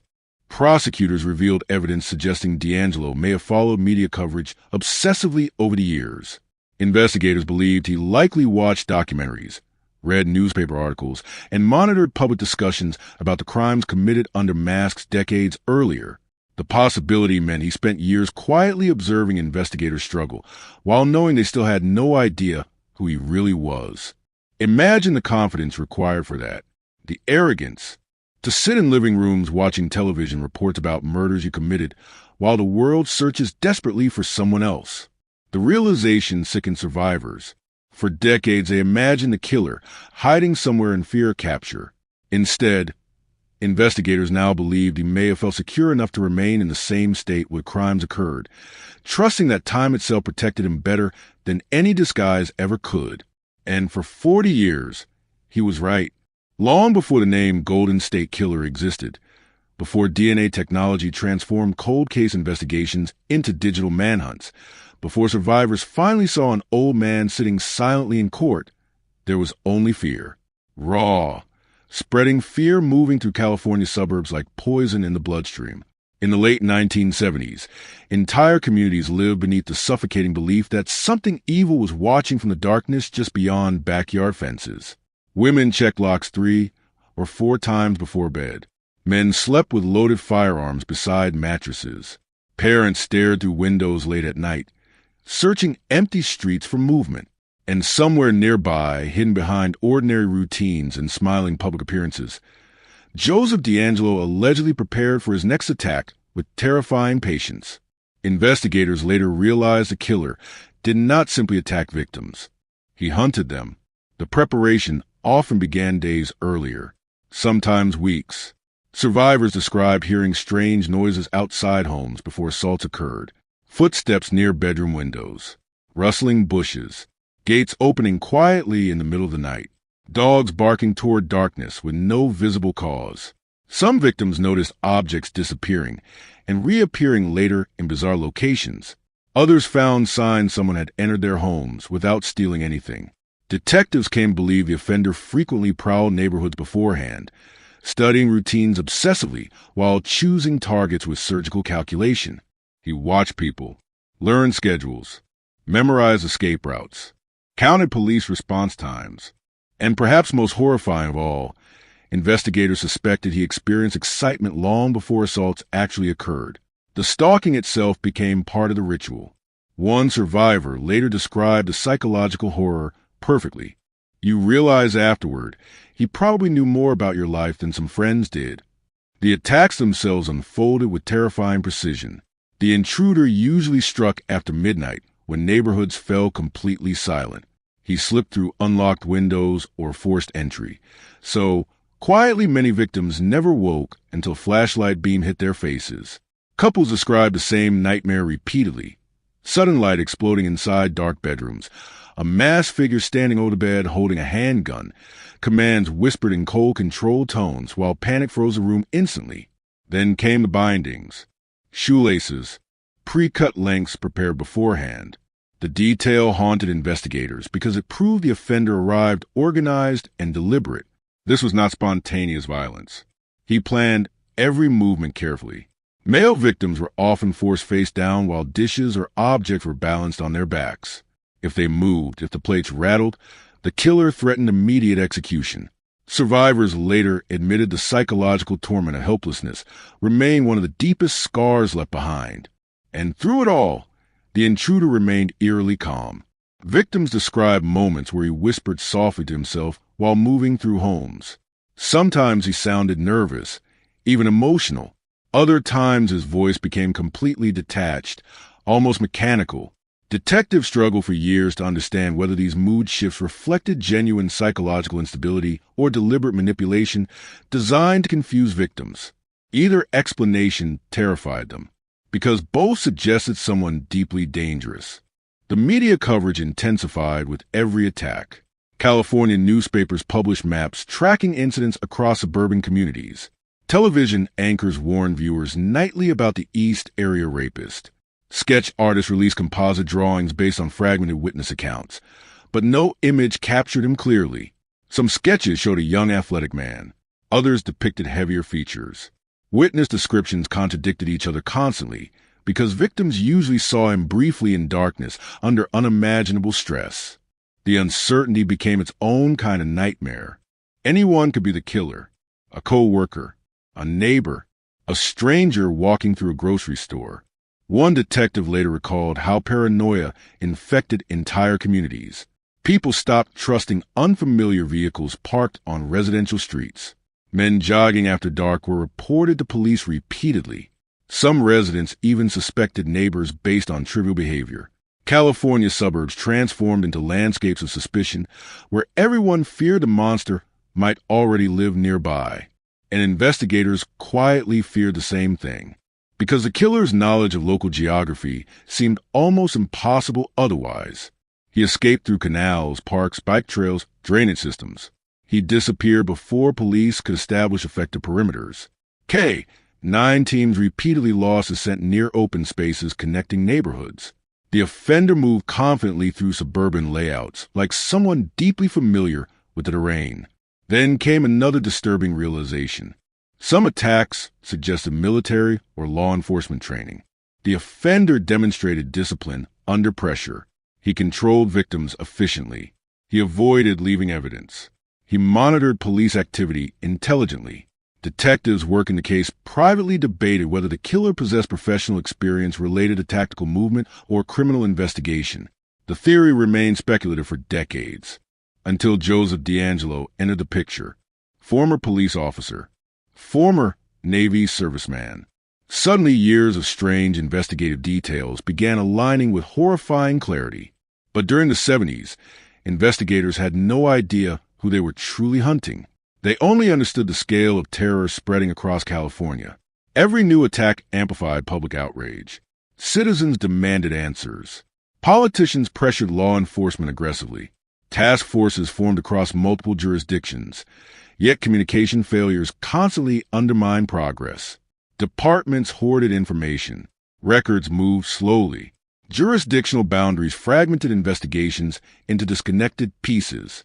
The killer exploited every weakness. When neighborhoods increased patrols, he shifted areas. When media attention intensified, he adapted tactics. When investigators released information publicly, he appeared to evolve again. He remained unpredictable enough to stay invisible. And then the violence escalated further. The transition from serial rape to murder shocked even experienced homicide investigators. The first killings connected later to the original Night Stalker carried the same signature atmosphere of domination and control, but now victims were left dead inside bedrooms where they once believed themselves safest. Couples bludgeoned while sleeping. Bodies discovered by horrified relatives or neighbors. Entire communities waking to headlines announcing another brutal double homicide. Fear became suffocating. People installed metal bars over windows. Alarm system, companies struggled to keep up with demand. Gun sales skyrocketed throughout California suburbs. Some residents organized armed patrols at night. Women refused to stay home alone after dark. Yet despite all the precautions, the killer continued slipping through neighborhoods undetected, like a phantom immune to ordinary human fear. And perhaps the most terrifying aspect of all was this. He appeared to enjoy the fear. Investigators uncovered evidence suggesting the offender followed media coverage closely. Victims reported receiving taunting phone calls after attacks. Some heard heavy breathing. Others recognized the same voice from assaults, whispering threats through telephone lines years later. The killer wanted survivors to know he remained out there somewhere watching, listening, remembering. That psychological warfare lasted decades. Many survivors later admitted the attacks never truly ended emotionally because the uncertainty remained alive for years afterward. The killer was unidentified, uncaught, invisible. Every strange noise at night reopened old terror instantly. Some women changed homes repeatedly searching for safety. Some marriages collapsed under trauma and fear. Some victims developed chronic insomnia, anxiety disorders, panic attacks. Others refused interviews entirely because revisiting memories felt unbearable even decades later. Meanwhile, the man investigators now believed responsible kept living freely, working ordinary jobs, attending family gatherings, shopping at local stores, watching television reports about crimes he allegedly committed. The duality disturbed criminologists profoundly once D'Angelo was identified. How could someone capable of such calculated cruelty function normally inside family life? How did nobody uncover the darkness hidden beneath ordinary routines for 40 years? Psychologists studying serial predators pointed toward compartmentalization, the ability to separate violent compulsions from public identity completely. But even experts admitted the Golden State Killer case represented an extreme example. Most offenders eventually unraveled publicly through addiction, impulsive behavior, or escalating recklessness.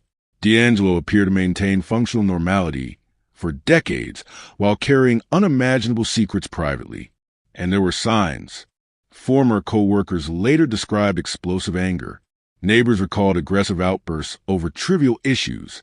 Some family acquaintances mentioned controlling behavior and unpredictable temper. Yet none of it added together clearly enough to expose a serial predator. In hindsight, the clues seemed obvious. At the time, they looked like ordinary unpleasantness from a difficult man. That realization haunted the public after his arrest, because it shattered comforting assumptions about evil looking visibly different from everyone else.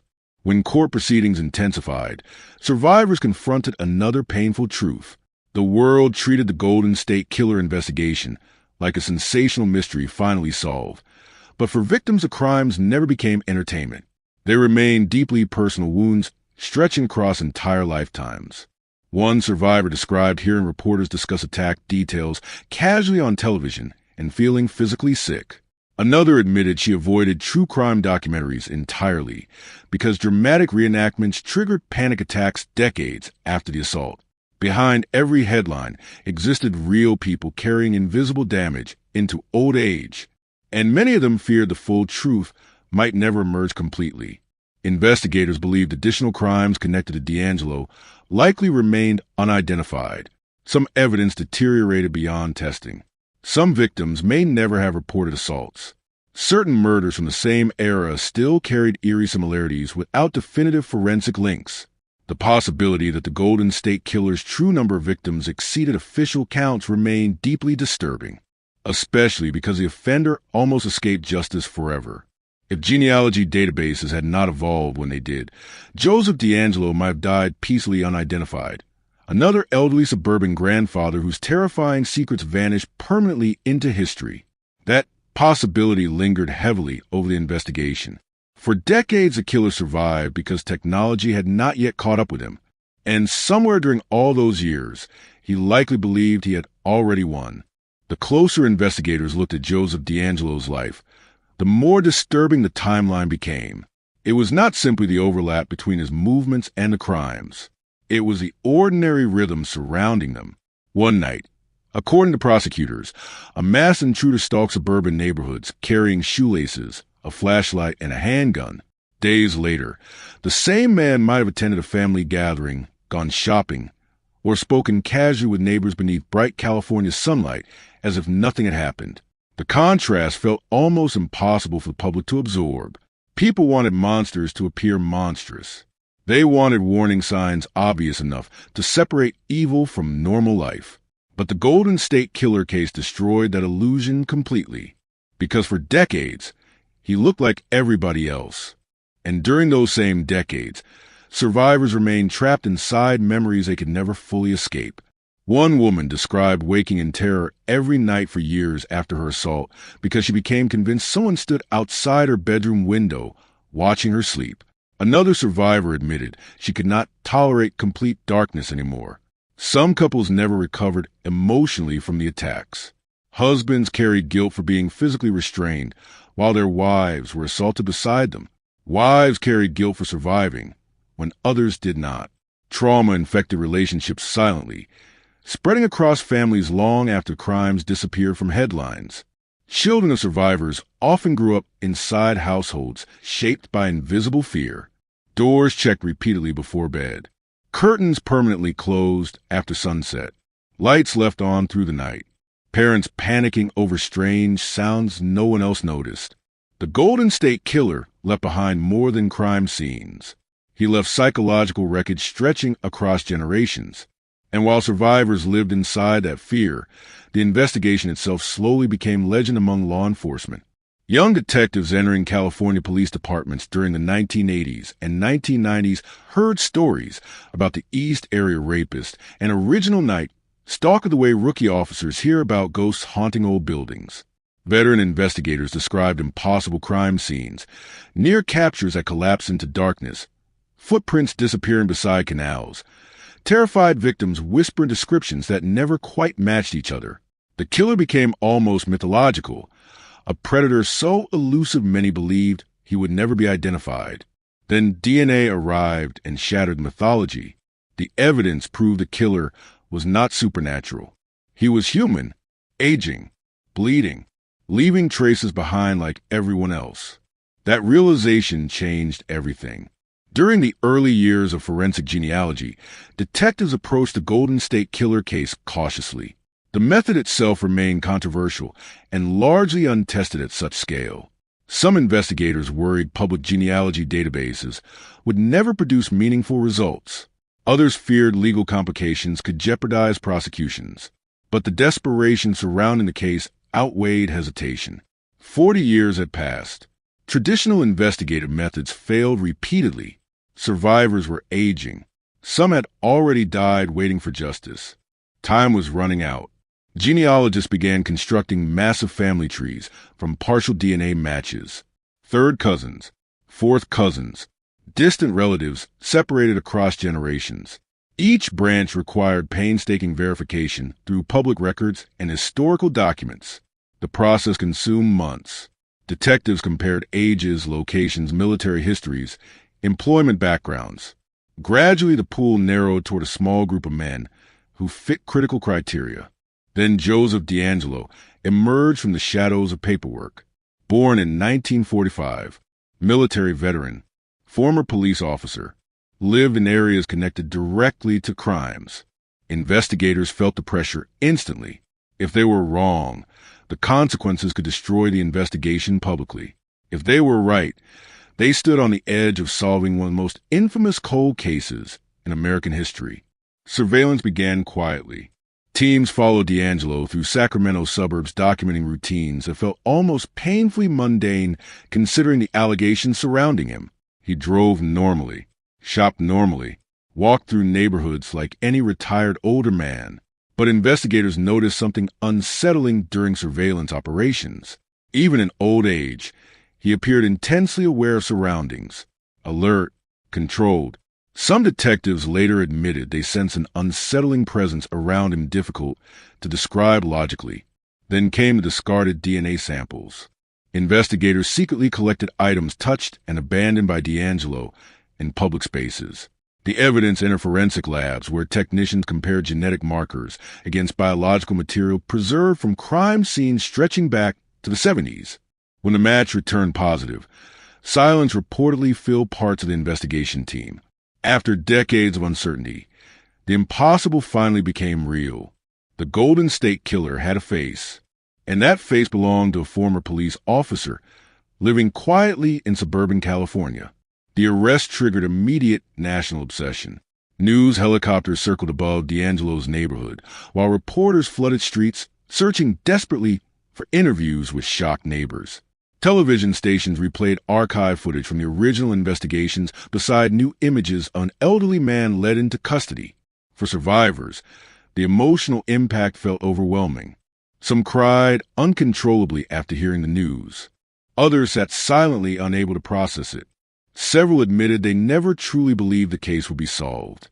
One survivor described turning on the television and feeling physically dizzy seeing the man accused of destroying her life after decades spent imagining him as faceless darkness. Another victim said the arrest felt surreal because she had grown old waiting for it.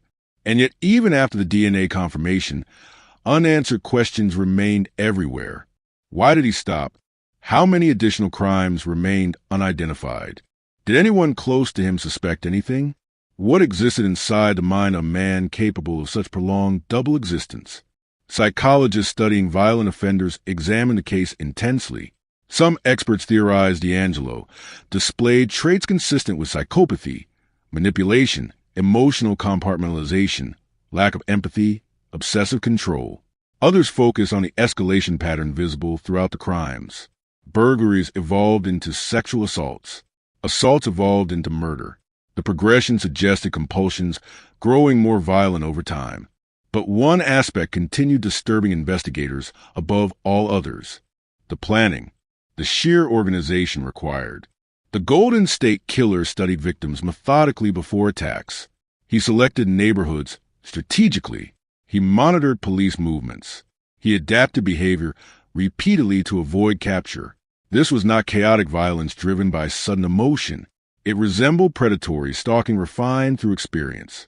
And perhaps most chillingly, investigators believed he enjoyed the process itself. The fear, the anticipation, the control. Victims often recalled moments where the intruder seemed almost energized by terror inside the room. He whispered threats slowly, controlled breathing, manipulated panic deliberately. Some survivors later said the emotional cruelty felt even more devastating than physical violence because it transformed ordinary homes into permanent sources of trauma. Meanwhile, the public struggled to reconcile D'Angelo's appearance with the crimes themselves. Courtroom sketches showed a frail old man sitting motionless beneath fluorescent lights. Reporters described him as quiet, emotionless, detached. To outsiders unfamiliar with the case, he hardly resembled the terrifying predator who once sprinted through suburban canals, escaping police helicopters. But survivors never forgot what lived beneath the surface. During victim impact statements, elderly men and women confronted him directly. Their voices carried decades of pain compressed into single moments. Some addressed him with fury, others with heartbreaking calmness. One survivor described how the attack permanently stole her sense of safety from the world. Another explained that even after 40 years, she still startled awake at small noises during the night. And through it all, D'Angelo often remained silent, motionless, listening. The silence itself disturbed many observers. There were no dramatic courtroom outbursts, no public explanations, no detailed confessions satisfying public curiosity. Instead, the man accused of terrorizing California for decades sat quietly while victims reconstructed nightmares he allegedly created long ago. Eventually, prosecutors negotiated a plea agreement partly to spare elderly survivors the emotional toll of lengthy trials. In 2020, Joseph D'Angelo formally admitted responsibility for numerous murders and assaults connected to the Golden State Killer investigation. The courtroom became emotionally overwhelming. Survivors listened as prosecutors described decades of violence in horrifying detail: murder scenes, home invasions, psychological torture, entire lives shattered across California communities. Some victims wept openly. Former detectives who spent careers chasing the case struggled visibly with emotion. Then came sentencing. Life imprisonment without possibility of parole. No death penalty. No dramatic final confrontation. Just an old man facing the consequences of crimes committed across another lifetime. But even after sentencing, the case refused to feel completely finished. Too many questions remained unanswered. Investigators believed there were likely additional burglaries never conclusively linked, possibly more assaults, perhaps even murders hidden permanently beneath the limitations of old forensic science. The Golden State Killer investigation solved one mystery while exposing countless smaller shadows around it. And for many survivors, justice itself felt complicated. The arrest ended uncertainty, but it could not restore stolen years. It could not erase trauma. It could not return murdered loved ones. The damage stretched too far across time. In quiet moments after the headlines faded, many survivors described the same haunting realization. For decades, the man responsible for unimaginable suffering slept peacefully in suburban California, while his victims lay awake reliving the terror over and over again. And nobody around him ever truly knew. The sentence did not erase the fear. That became painfully obvious once the cameras disappeared from courthouse steps and the media frenzy slowly cooled into documentaries, podcasts, and archive headlines. Joseph D'Angelo had finally been identified, arrested, and sentenced, but the emotional wreckage left behind by the Golden State Killer stretched too deeply across time to disappear neatly inside a courtroom. Survivors still carried the same nightmares. Families still carried the same grief. Entire communities still remembered what it felt like to live through years when darkness itself seemed dangerous. And for many people, one question continued echoing louder than all the others.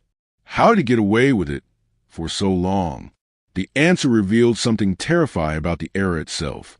During the 1970s, criminal investigations operated inside a fragmented system full of technological blind spots. Police departments rarely communicated efficiently across jurisdictions. Evidence collection standards varied dramatically. Computer databases barely existed. DNA science remained decades away. A killer could attack in Sacramento, move south, change methods slightly, and essentially become invisible to entirely different investigators. The Golden State Killer exploited those weaknesses perfectly. At first, authorities believed the Visalia ransacker burglaries represented one offender. Then the East Area rapist attacks emerged separately. Later, Southern California investigators hunted the original Night Stalker murders as another case entirely. The crimes appeared connected emotionally, but lacked definitive forensic proof during those early years. Valuable time vanished while detectives operated in isolated silos, each group chasing only fragments of the same predator. And the predator understood that. Investigators later became convinced Joseph D'Angelo followed law enforcement activity obsessively. Some believed he monitored newspaper reports daily. Others suspected he listened to police scanners or studied public statements carefully to track investigative progress. His background as a former police officer gave him insights ordinary criminals simply did not possess. He knew how investigators thought. He understood response times. He recognized procedural weaknesses. Most importantly, he understood patience. The Golden State Killer did not behave recklessly. He stalked neighborhoods carefully before attacks. He chose escape routes methodically. He attacked when conditions favored him. He disappeared when pressure intensified. Some detectives later admitted the offender displayed a level of discipline rarely seen even among experienced violent criminals. And beneath that discipline lurked something colder: control. Everything about the crimes revolved around it. Victims described the intruder speaking softly while issuing commands. He dictated movement inside rooms with terrifying calmness. He manipulated fear deliberately, forcing victims to remain motionless for hours while he prowled through homes stealing objects and whispering threats. Even the bizarre detail of stacking dishes on victims' backs reflected psychological domination more than practical necessity. The killer wanted people trapped inside helplessness. That emotional damage lasted decades. One survivor later admitted she still could not tolerate hearing footsteps outside her home after dark without feeling panic rise instantly in her chest. Another explained she spent years sleeping lightly because her brain never fully accepted that nighttime could be safe again. Some victims avoided discussing the attacks publicly for decades because the memories remained too overwhelming. And yet, despite the immense trauma, many survivors became central voices pushing investigators never to abandon the case. Through the years, cold case detectives stayed connected with victims who refused to let the investigation disappear quietly into forgotten evidence rooms. Some survivors followed every development obsessively. They clipped newspaper articles, recorded television interviews, memorized suspect theories. Hope became painful over time because every promising lead eventually collapsed into disappointment. Then came the DNA era. Suddenly, evidence preserved since the 70s transformed into something alive again. Biological traces once considered useless now carried the potential to expose identities hidden for decades.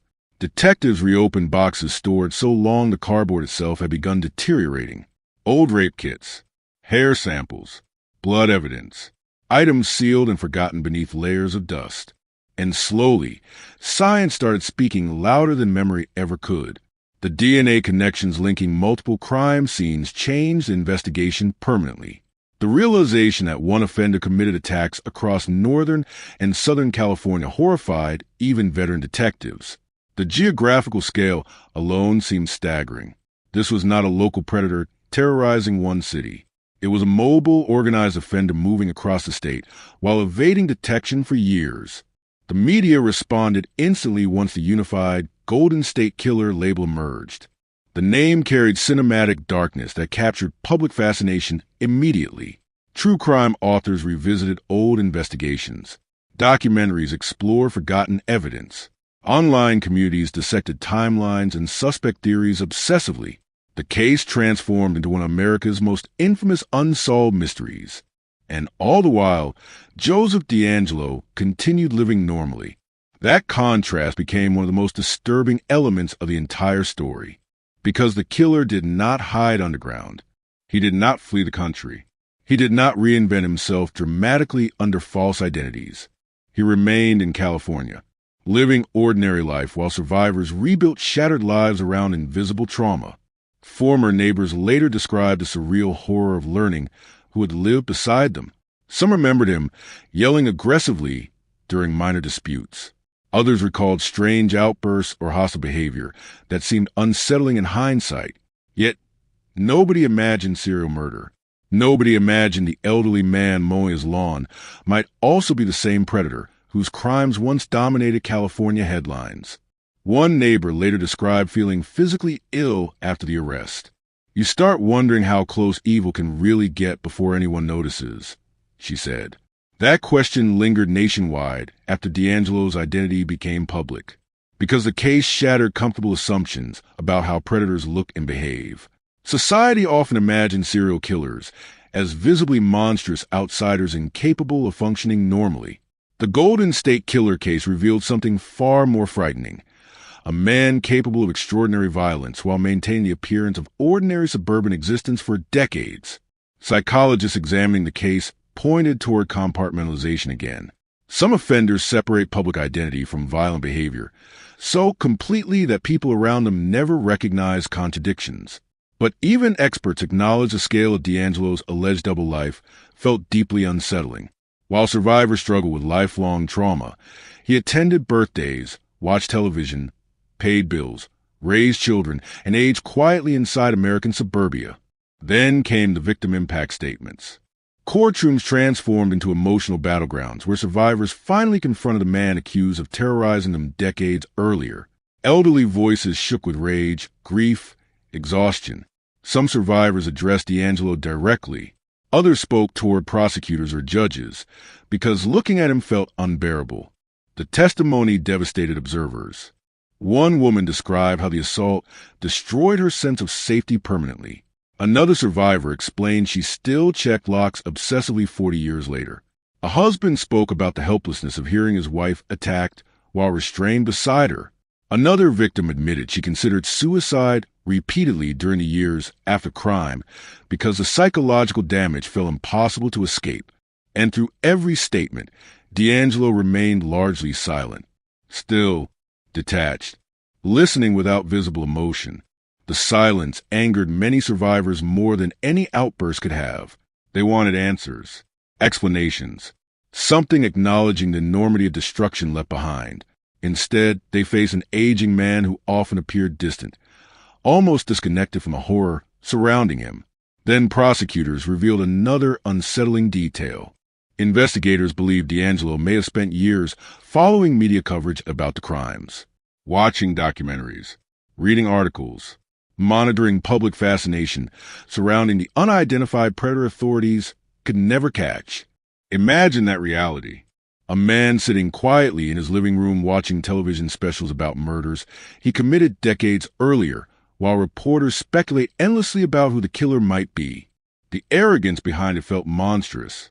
And perhaps that arrogance explains why he stayed in California all those years. He trusted invisibility created by time itself. Witness memories faded. Detectives retired. Evidence deteriorated. Society moved on toward newer tragedies and fresher headlines. Eventually, the Golden State Killer became less immediate fear and more historical mystery, until forensic genealogy changed the rules forever. The technique itself revolutionized cold case investigations nationwide after D'Angelo's arrest. Suddenly, detectives across America realized DNA did not need to match suspects directly anymore. It only needed to connect distantly to relatives willing to upload ancestry information online. Murderers who once believed time guaranteed safety faced terrifying new possibilities. Cases dormant for decades reopened overnight.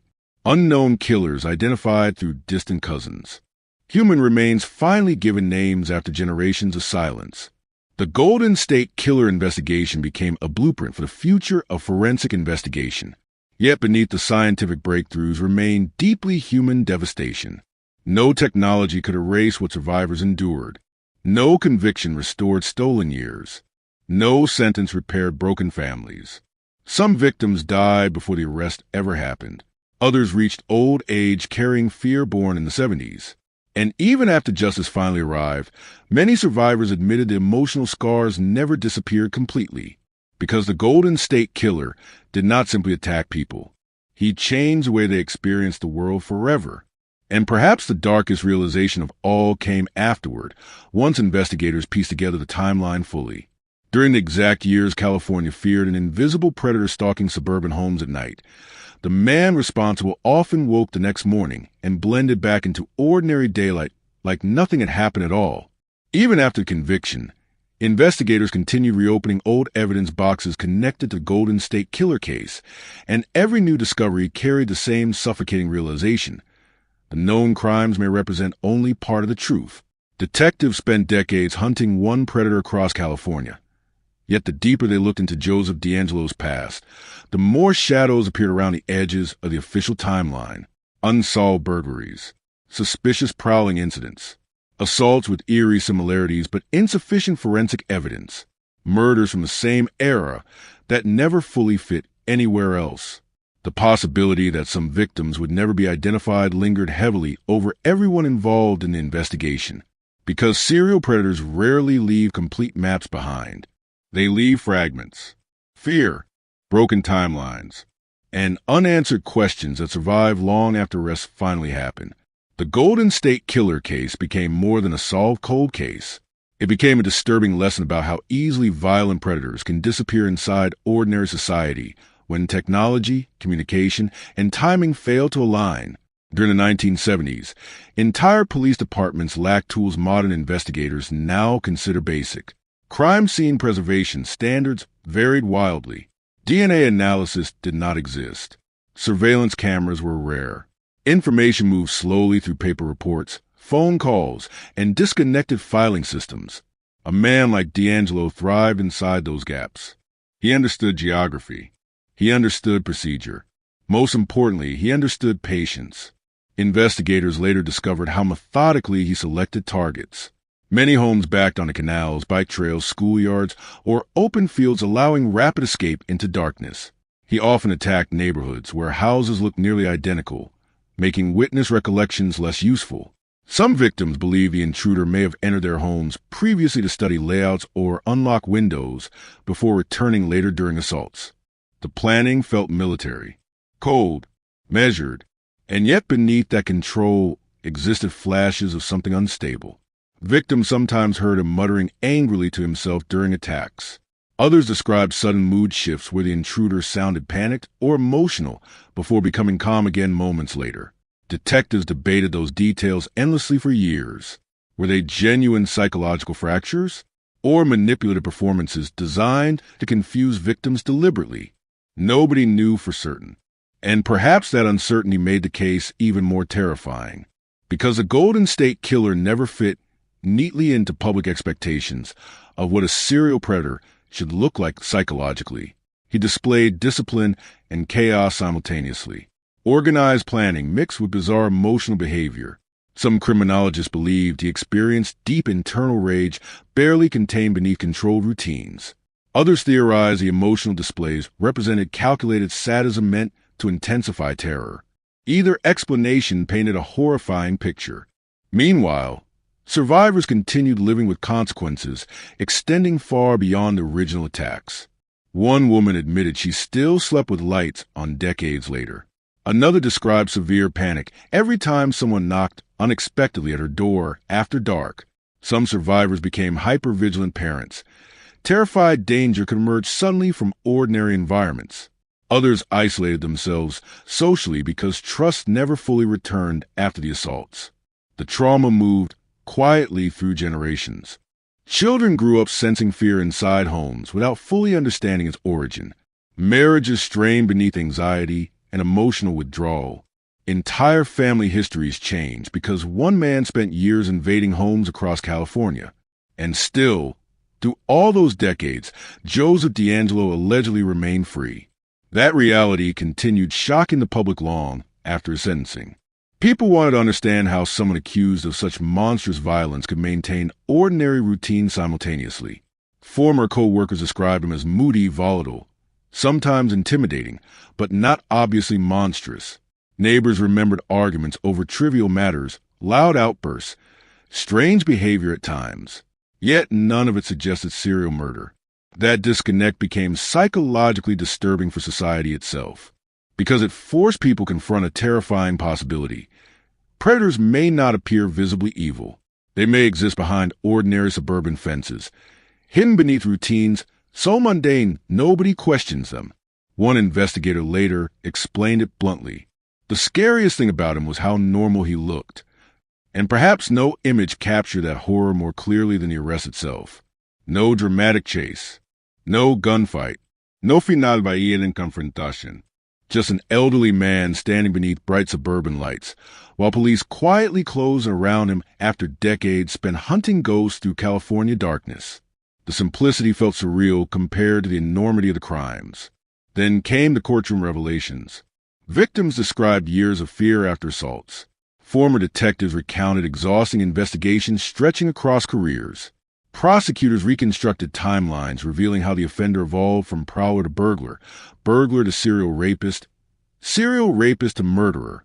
The progression terrified criminologists because it illustrated compulsions escalating steadily over time.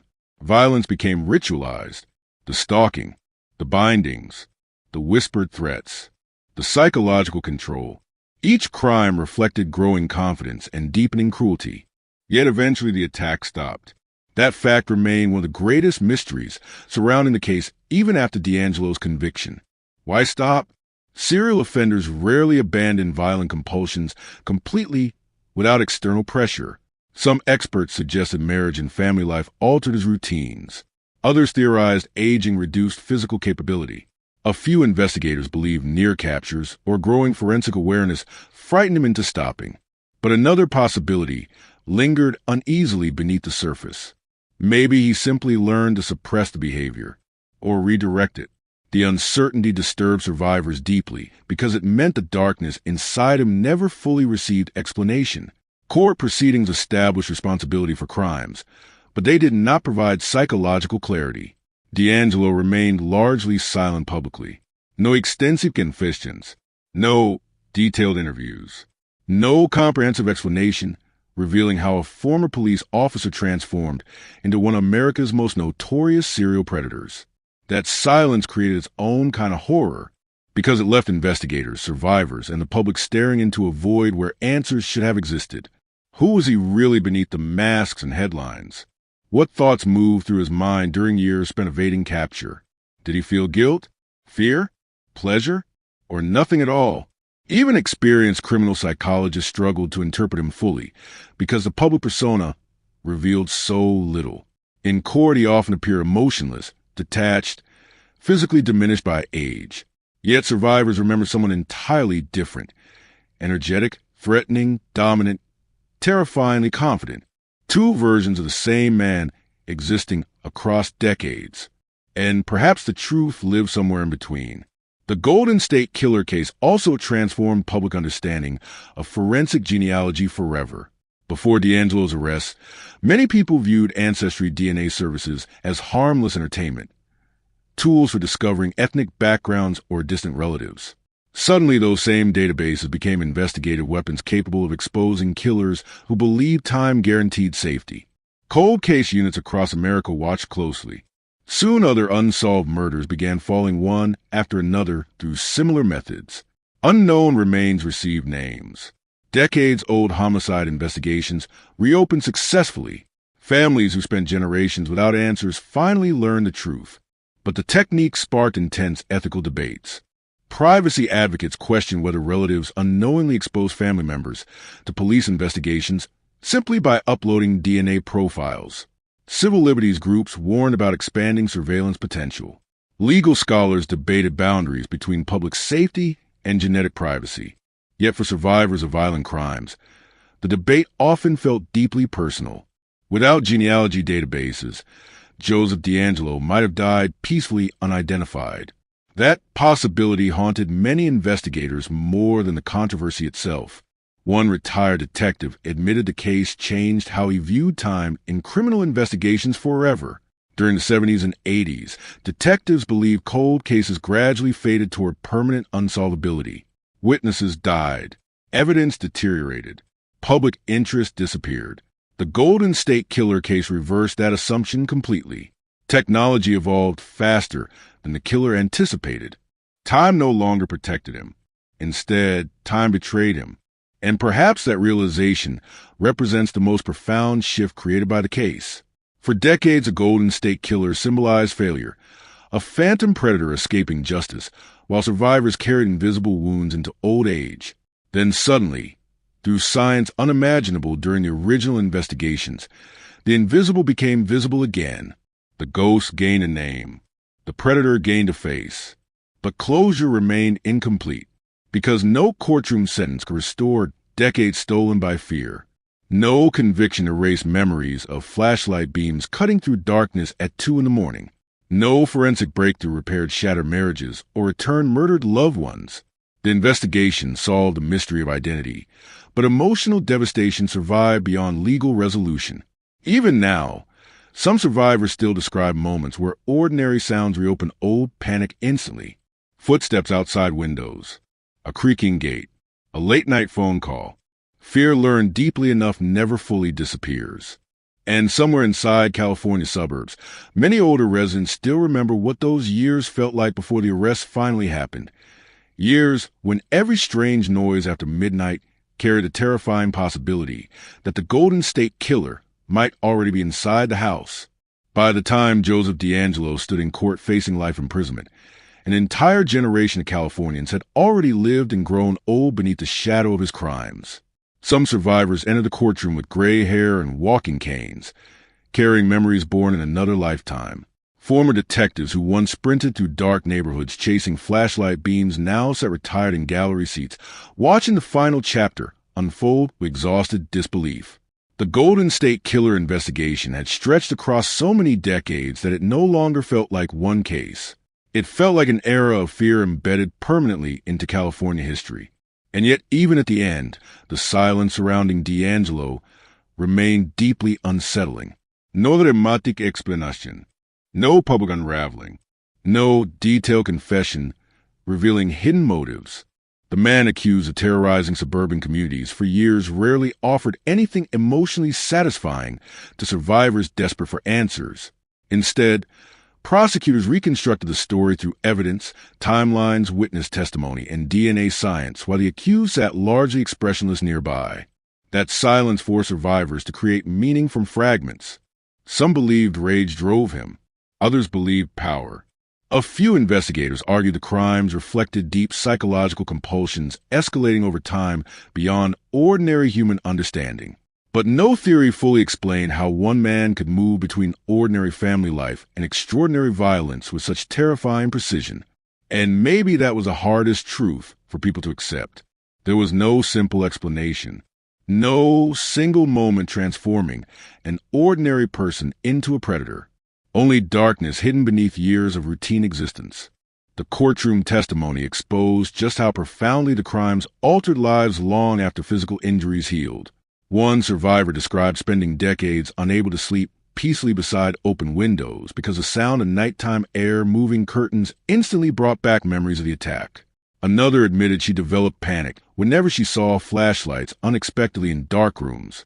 Some victims spoke about marriages collapsing under the weight of trauma and fear. Others described carrying shame silently for years because public attitudes towards sexual assault during the 1970s often blamed victims rather than offenders. That social reality complicated investigations enormously during the original crimes. Many victims hesitated reporting details publicly. Some feared humiliation. Others feared retaliation. And because the attacker repeatedly threatened victims and families with death, the psychological pressure remained overwhelming long after assaults ended. The Golden State Killer understood fear intimately. He weaponized it better than almost any criminal investigators had encountered. During attacks, he controlled entire environments psychologically, not just physically. Survivors remembered his whispering voice more vividly than the weapon itself. They remembered how he moved silently through bedrooms, how he paused deliberately between threats, how he forced victims to remain trapped inside uncertainty for hours at a time. The emotional terror became inseparable from the violence. That terror echoed outward through communities across California. Newspaper archives from the late 70s reveal entire neighborhoods consumed by panic. Residents attended emergency town meetings discussing home security strategies. Police departments distributed safety pamphlets while simultaneously struggling to reassure populations they could not truly protect. Women traveled in groups after dark. Men organized armed patrols. Alarm system advertisements exploded across local television and newspapers. Suburban California changed permanently during those years. People stopped trusting the night. And perhaps most chillingly, the man responsible allegedly experienced all of it from inside ordinary society itself. Investigators believe D'Angelo likely watched public reactions carefully. He may have seen televised fear spreading through neighborhoods he once prowled silently. He may have read headlines about police failures while sitting comfortably inside his own home. Some detectives suspected the media attention itself fueled his sense of control and superiority. That possibility sickened survivors, because it suggested the killer spent years privately enjoying the chaos left behind. Former investigators later described the emotional devastation repeated failures caused law enforcement during the original manhunt. Detectives worked endless hours under immense pressure while attacks continued. Every new victim represented another reminder the predator remained free. Some officers became consumed by the investigation entirely. Marriages deteriorated. Mental health suffered. Careers revolve around one invisible offender who always seemed to disappear moments before capture. Several near misses haunted investigators for decades. Witnesses reported suspicious men near crime scenes shortly before attacks. Patrol officers responded to prowling calls in neighborhoods later connected to assaults. At least once, investigators may have unknowingly spoken directly with the offender during police activity without realizing who he truly was. Those moments became unbearable in hindsight after the arrest finally occurred, especially because Joseph DeAngelo's background now appeared so disturbingly relevant. Former police officer, military veteran, familiar with procedures, familiar with investigative thinking. The theory that the Golden State Killer possessed law enforcement knowledge suddenly transformed from speculation into terrifying reality. Some retired detectives admitted publicly that revelation felt like betrayal, because policing depends heavily on public trust. And according to prosecutors, one of the most prolific violent offenders in California history once carried a badge himself. The symbolism shook public confidence deeply after the arrest.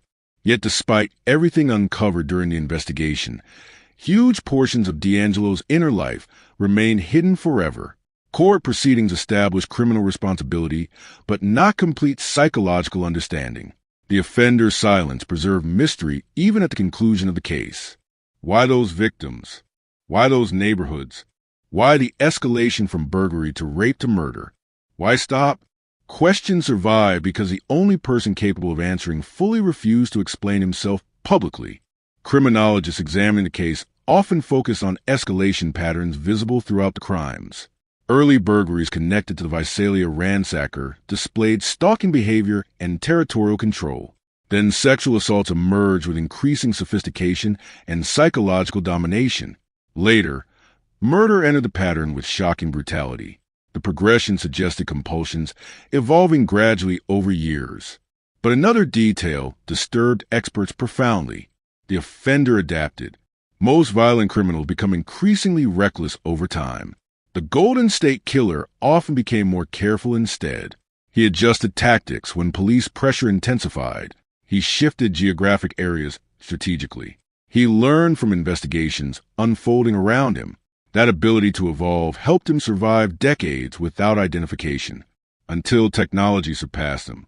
The genealogy breakthrough transformed not only the case itself, but the entire philosophy surrounding cold case investigations.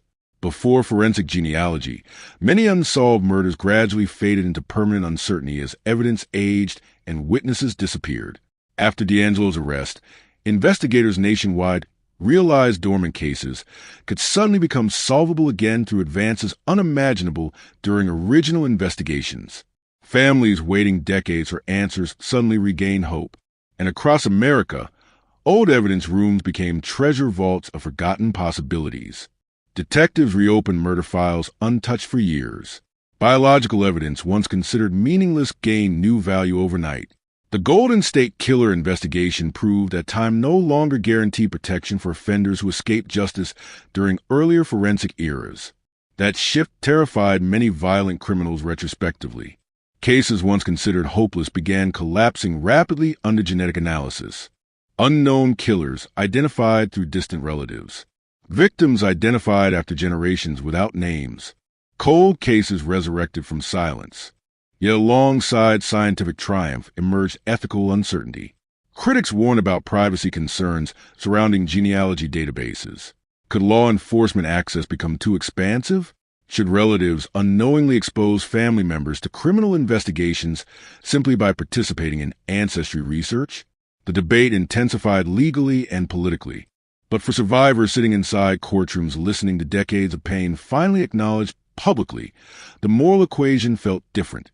Without forensic genealogy, Joseph DeAngelo likely would have died unidentified. That reality remained impossible to ignore.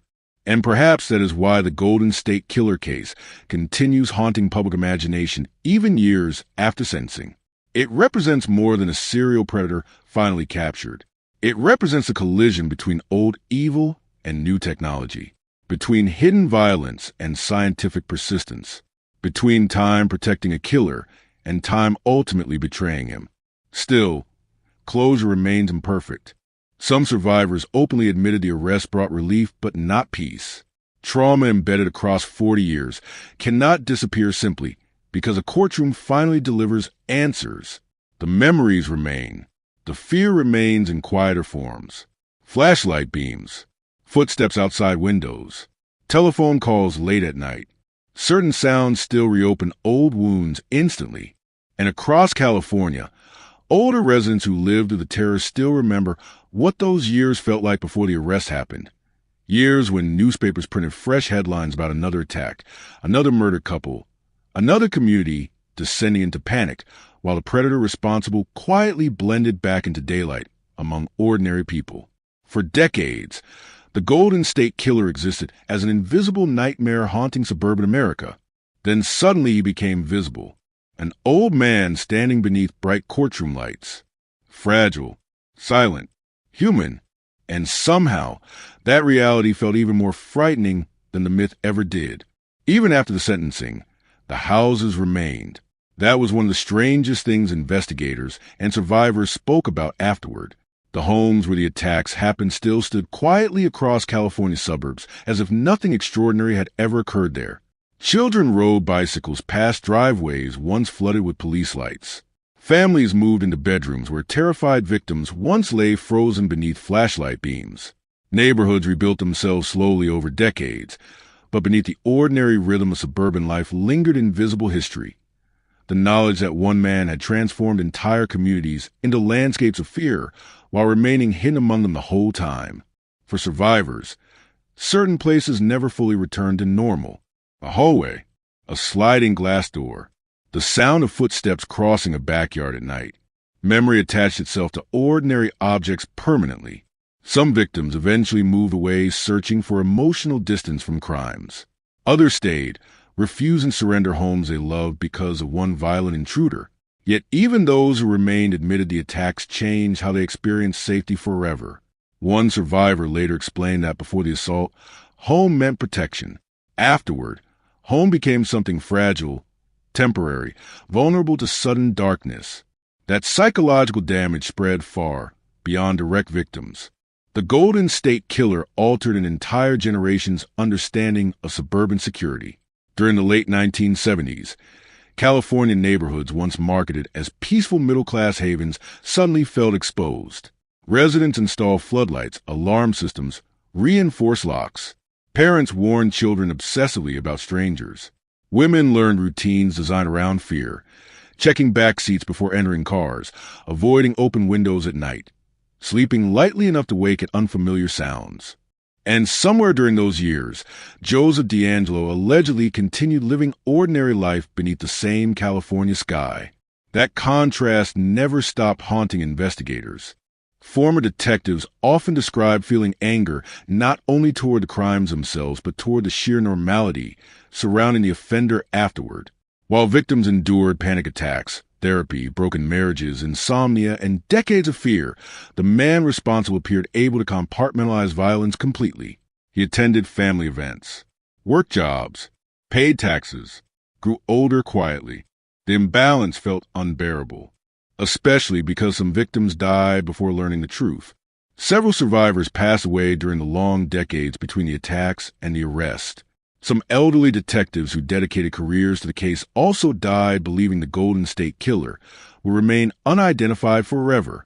When forensic genealogy finally exposed D'Angelo, the breakthrough arrived almost too late for many people who spent lifetimes chasing answers. That reality cast a shadow over the victory itself. Justice delayed across 40 years becomes emotionally complicated. Yes, the killer was finally identified. Yes, survivors finally learned his name. But no investigation could restore lost decades. No conviction could erase the fear that shaped entire lives. And perhaps that is why the courtroom testimony during sentencing felt so emotionally devastating. Survivors no longer spoke simply about single nights of violence. They spoke about 40 years of aftermath, 40 years of checking locks obsessively, 40 years of nightmares, 40 years of struggling to trust darkness, silence, strangers, sometimes even loved ones. One victim described how trauma became woven into everyday existence until fear itself felt normal. Another survivor admitted she measured every house she ever lived in afterward according to escape routes and window visibility, because the attacks permanently altered how she interpreted physical space. The Golden State Killer stole more than safety.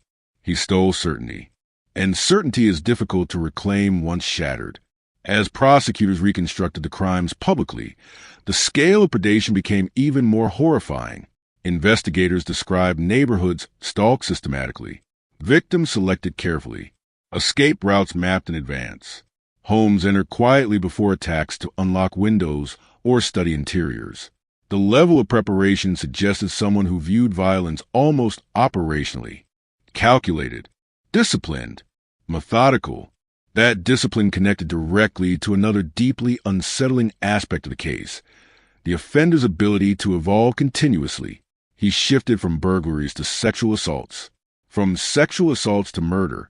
He adapted geographically and behaviorally when investigative pressure increased. Some criminologists believe the Golden State Killer represented one of the clearest examples of organized predatory escalation in modern American criminal history. Yet despite all the planning and control, glimpses of instability still surfaced repeatedly during attacks.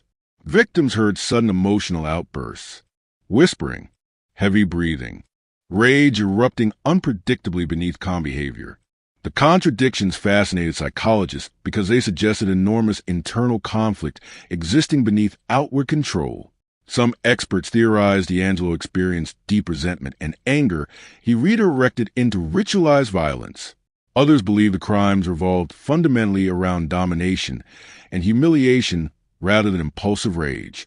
But because the offender remained largely silent publicly, complete understanding remained impossible, and silence itself became one final act of control. Many survivors wanted answers beyond conviction. They wanted to know why specific victims were chosen. They wanted explanations for bizarre behaviors during attacks. They wanted acknowledgement of emotional devastation stretching across decades. Instead, they often faced a motionless elderly man, saying little while prosecutors spoke on behalf of the dead and traumatized. The silence frustrated investigators, too. Retired detectives admitted they hoped the arrest might finally reveal hidden details buried for decades inside the killer's memory.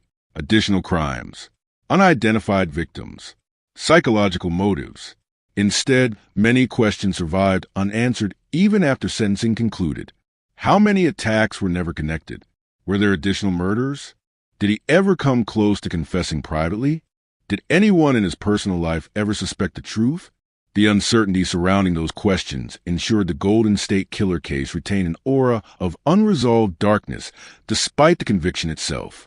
Meanwhile, the impact of forensic genealogy continued spreading across criminal investigations worldwide. After D'Angelo's arrest, law enforcement agencies began revisiting cold cases with renewed urgency. Evidence once considered useless suddenly carried extraordinary potential. Detectives reopened murder investigations abandoned for decades. Families who lost hope entirely suddenly received phone calls announcing breakthroughs once believed impossible. The Golden State Killer investigation transformed science into something almost cinematic. A ghost hidden for 40 years, exposed through distant relatives and microscopic genetic traces. But alongside admiration came fear, because the case also forced society to confront how much personal information modern technology quietly contains. Millions of people uploaded DNA profiles for harmless reasons: ancestry curiosity, health research, family connections. Without imagining investigators might someday trace violent offenders through genetic relationships stretching across generations. The ethical debate intensified immediately. Privacy advocates warned about surveillance expansion. Others argued solving murders justified the methods completely.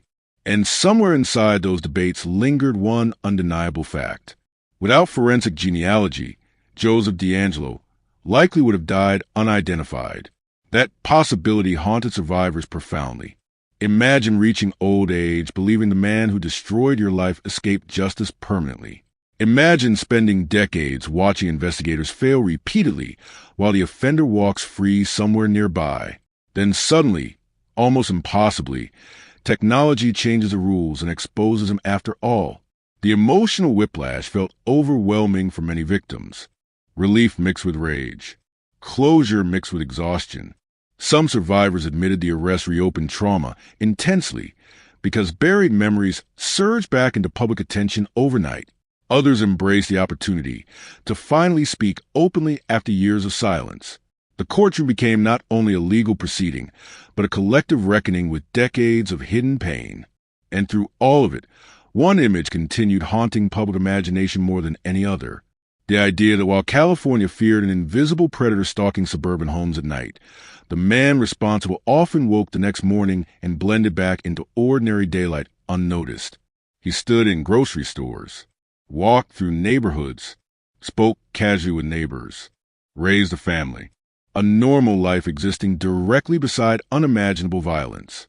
That duality disturbed society because it shattered comforting myths about evil appearing recognizable from a distance. The Golden State Killer did not hide inside shadows permanently. He hid inside routine, inside familiarity, inside the ordinary rhythms of suburban America. And perhaps that is why the story continues haunting people long after the case itself officially ended. Because somewhere beneath the headlines, beyond the DNA evidence and courtroom testimony, the Golden State Killer case revealed something deeply frightening about human nature itself. Sometimes the most dangerous people are not the ones standing far outside society. Sometimes they are already living quietly next door. In the end, the Golden State Killer case did not conclude with triumph. There was no cinematic release, no feeling that decades of horror had finally been washed clean by justice. Instead, there remained something quieter, heavier, a lingering sense that entire lives had been permanently altered long before Joseph DeAngelo ever entered a courtroom in handcuffs. The conviction answered the question of identity, but identity alone could never repair the damage left behind. Survivors still carried memories that surfaced unexpectedly in the middle of ordinary nights. Families still carried grief for people who never came home. And California still carried the ghosts of years when fear moved silently through suburban streets after midnight. The story always returns to the same image: a neighborhood asleep beneath warm summer air, sprinklers ticking softly across lawns, bedroom windows cracked open against the heat, a dog barking somewhere in the darkness. Then suddenly, without warning, a flashlight beam cuts through the room, and everything changes forever. That was the terror people remembered most. Not simply violence, uncertainty, the realization that safety itself could disappear in seconds. The Golden State Killer did not attack isolated wilderness cabins or deserted highways. He invaded homes, bedrooms, domestic spaces people trusted instinctively. The crimes transformed ordinary suburban life into something psychologically fragile, and that fragility never completely disappeared. Even decades later, survivors describe moments where memories return with brutal clarity: a creaking gate, the sound of dishes rattling, heavy breathing through a telephone line, darkness pressing against bedroom windows. Trauma remained hidden beneath ordinary routines, waiting for small triggers to reopen old fear instantly. Some survivors eventually found ways to rebuild emotionally. Others admitted the fear never truly left. And perhaps that is why the victim impact statements during sentencing became one of the most powerful moments in the entire case. Elderly men and women stood inside a courtroom confronting the man accused of stealing decades of peace from them. Some spoke through tears. Others through controlled fury sharpened across 40 years. They described panic attacks, broken relationships, sleepless nights, emotional isolation, marriages destroyed by trauma, children raised inside homes permanently shaped by fear. One survivor described spending years unable to walk through her own house comfortably at night because the attack rewired her understanding of darkness forever. Another admitted she still checked windows obsessively before sleeping, even in old age. The courtroom listened quietly while decades of buried pain finally surfaced publicly. And through much of it, Joseph DeAngelo remained silent, still seated, still listening. A frail old man whose appearance no longer matched the terrifying phantom who once sprinted through California neighborhoods, escaping police in the darkness. But survivors saw both versions simultaneously: the elderly defendant in court, and the masked intruder standing beside beds decades earlier, whispering threats into the night. Time changed his body. It did not erase memory. That contrast became central to the public obsession surrounding the case. America wanted to understand how someone capable of extraordinary violence could also maintain ordinary life for so long. The answer frightened people because it challenged comforting assumptions. Society prefers believing evil announces itself clearly through obvious signs.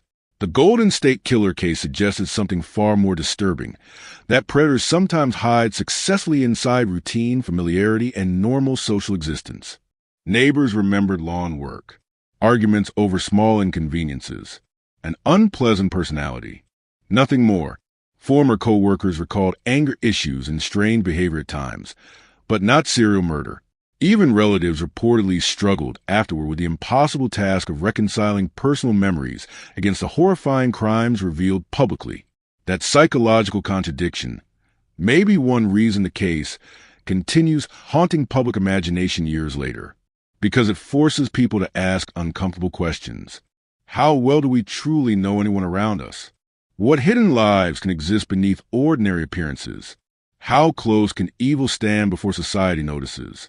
The Golden State Killer investigation also permanently changed criminal justice itself.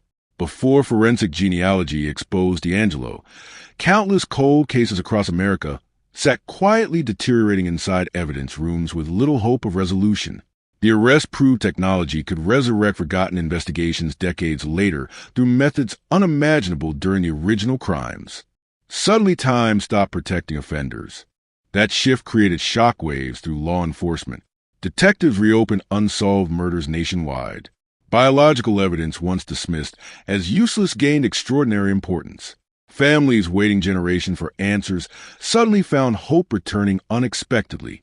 The Golden State Killer case became a turning point, not just historically, scientifically, culturally, emotionally. Yet even as the investigation entered textbooks and documentaries, the deepest impact remained intensely personal for survivors. Some admitted they felt relief simply knowing the predator no longer existed anonymously in the world. Others said the arrest gave them permission to finally speak openly about experiences hidden for decades beneath shame and fear. But many survivors also acknowledged something painful. Closure is not the same as healing. Justice arrived too late to restore lost years. Too late for victims who died before the arrest. Too late to erase trauma woven permanently into memory. And maybe that is why the final emotional way of the case feels so haunting. Because after 40 years of headlines, investigations, sketches, DNA breakthroughs, and courtroom testimony, what remains most unforgettable is not the killer himself. It is the fear he left behind. A fear so powerful entire communities changed how they lived. Parents locking windows obsessively before bed. Women sleeping beside telephones and weapons. Men patrolling suburban streets at night. Searching for shadows, moving between houses. Children growing up overhearing terrified conversations adults thought they could not understand. For years, California lived beside an invisible predator, and the predator lived beside them in return. That final truth still feels almost impossible to process. While newspapers printed headlines about a mysterious serial attacker terrorizing the state, Joseph D'Angelo allegedly woke each morning and stepped back into ordinary daylight unnoticed. He stood in grocery store lines, drove suburban roads, spoke casually with neighbors, raised children, attended family gatherings, a normal life existing directly beside unimaginable violence. The duality feels horrifying because it reveals how effectively some predators can compartmentalize evil. There was no secret underground lair, no dramatic hidden identity waiting to be discovered, just suburban home, routine habits, ordinary aging, and decades of silence protecting the truth, until science finally caught up. In many ways, the Golden State Killer believed time itself would save him. Witness memories faded, detectives retired, evidence aged, public attention shifted toward newer tragedies. The case slowly transformed from immediate danger into historical mystery. For decades, that strategy worked perfectly. Then forensic genealogy changed the rules forever. A distant relative uploads DNA. A database quietly connects fragments. Investigators begin building family trees. And suddenly the invisible man becomes visible again. The irony feels almost poetic. After surviving helicopters, task forces, manhunts, media coverage, and 40 years of police investigation, the Golden State Killer was ultimately exposed not through violence or confession, but through biology, through family connections stretching invisibly across generations. Through microscopic traces left behind decades earlier in crime scenes, he believed time had buried forever. And perhaps that is a final haunting lesson buried inside the story. The past never disappears completely. Not for survivors. Not for investigators. Not even for killers who spend decades hiding inside ordinary life. Somewhere, evidence remains waiting. Somewhere, memory survives. Somewhere, truth keeps moving quietly through time until a moment it finally steps back into the light. And across California, there are still people who remember those years vividly. The panic, the headlines, the sleepless nights, the terrified belief that a monster was slipping silently through suburban darkness, choosing victims at random while nobody knew his name. Now they know. A former police officer, a husband, a father, a neighbor, a man who raised a family while police hunted him for decades. And for 40 years, he almost got away with it.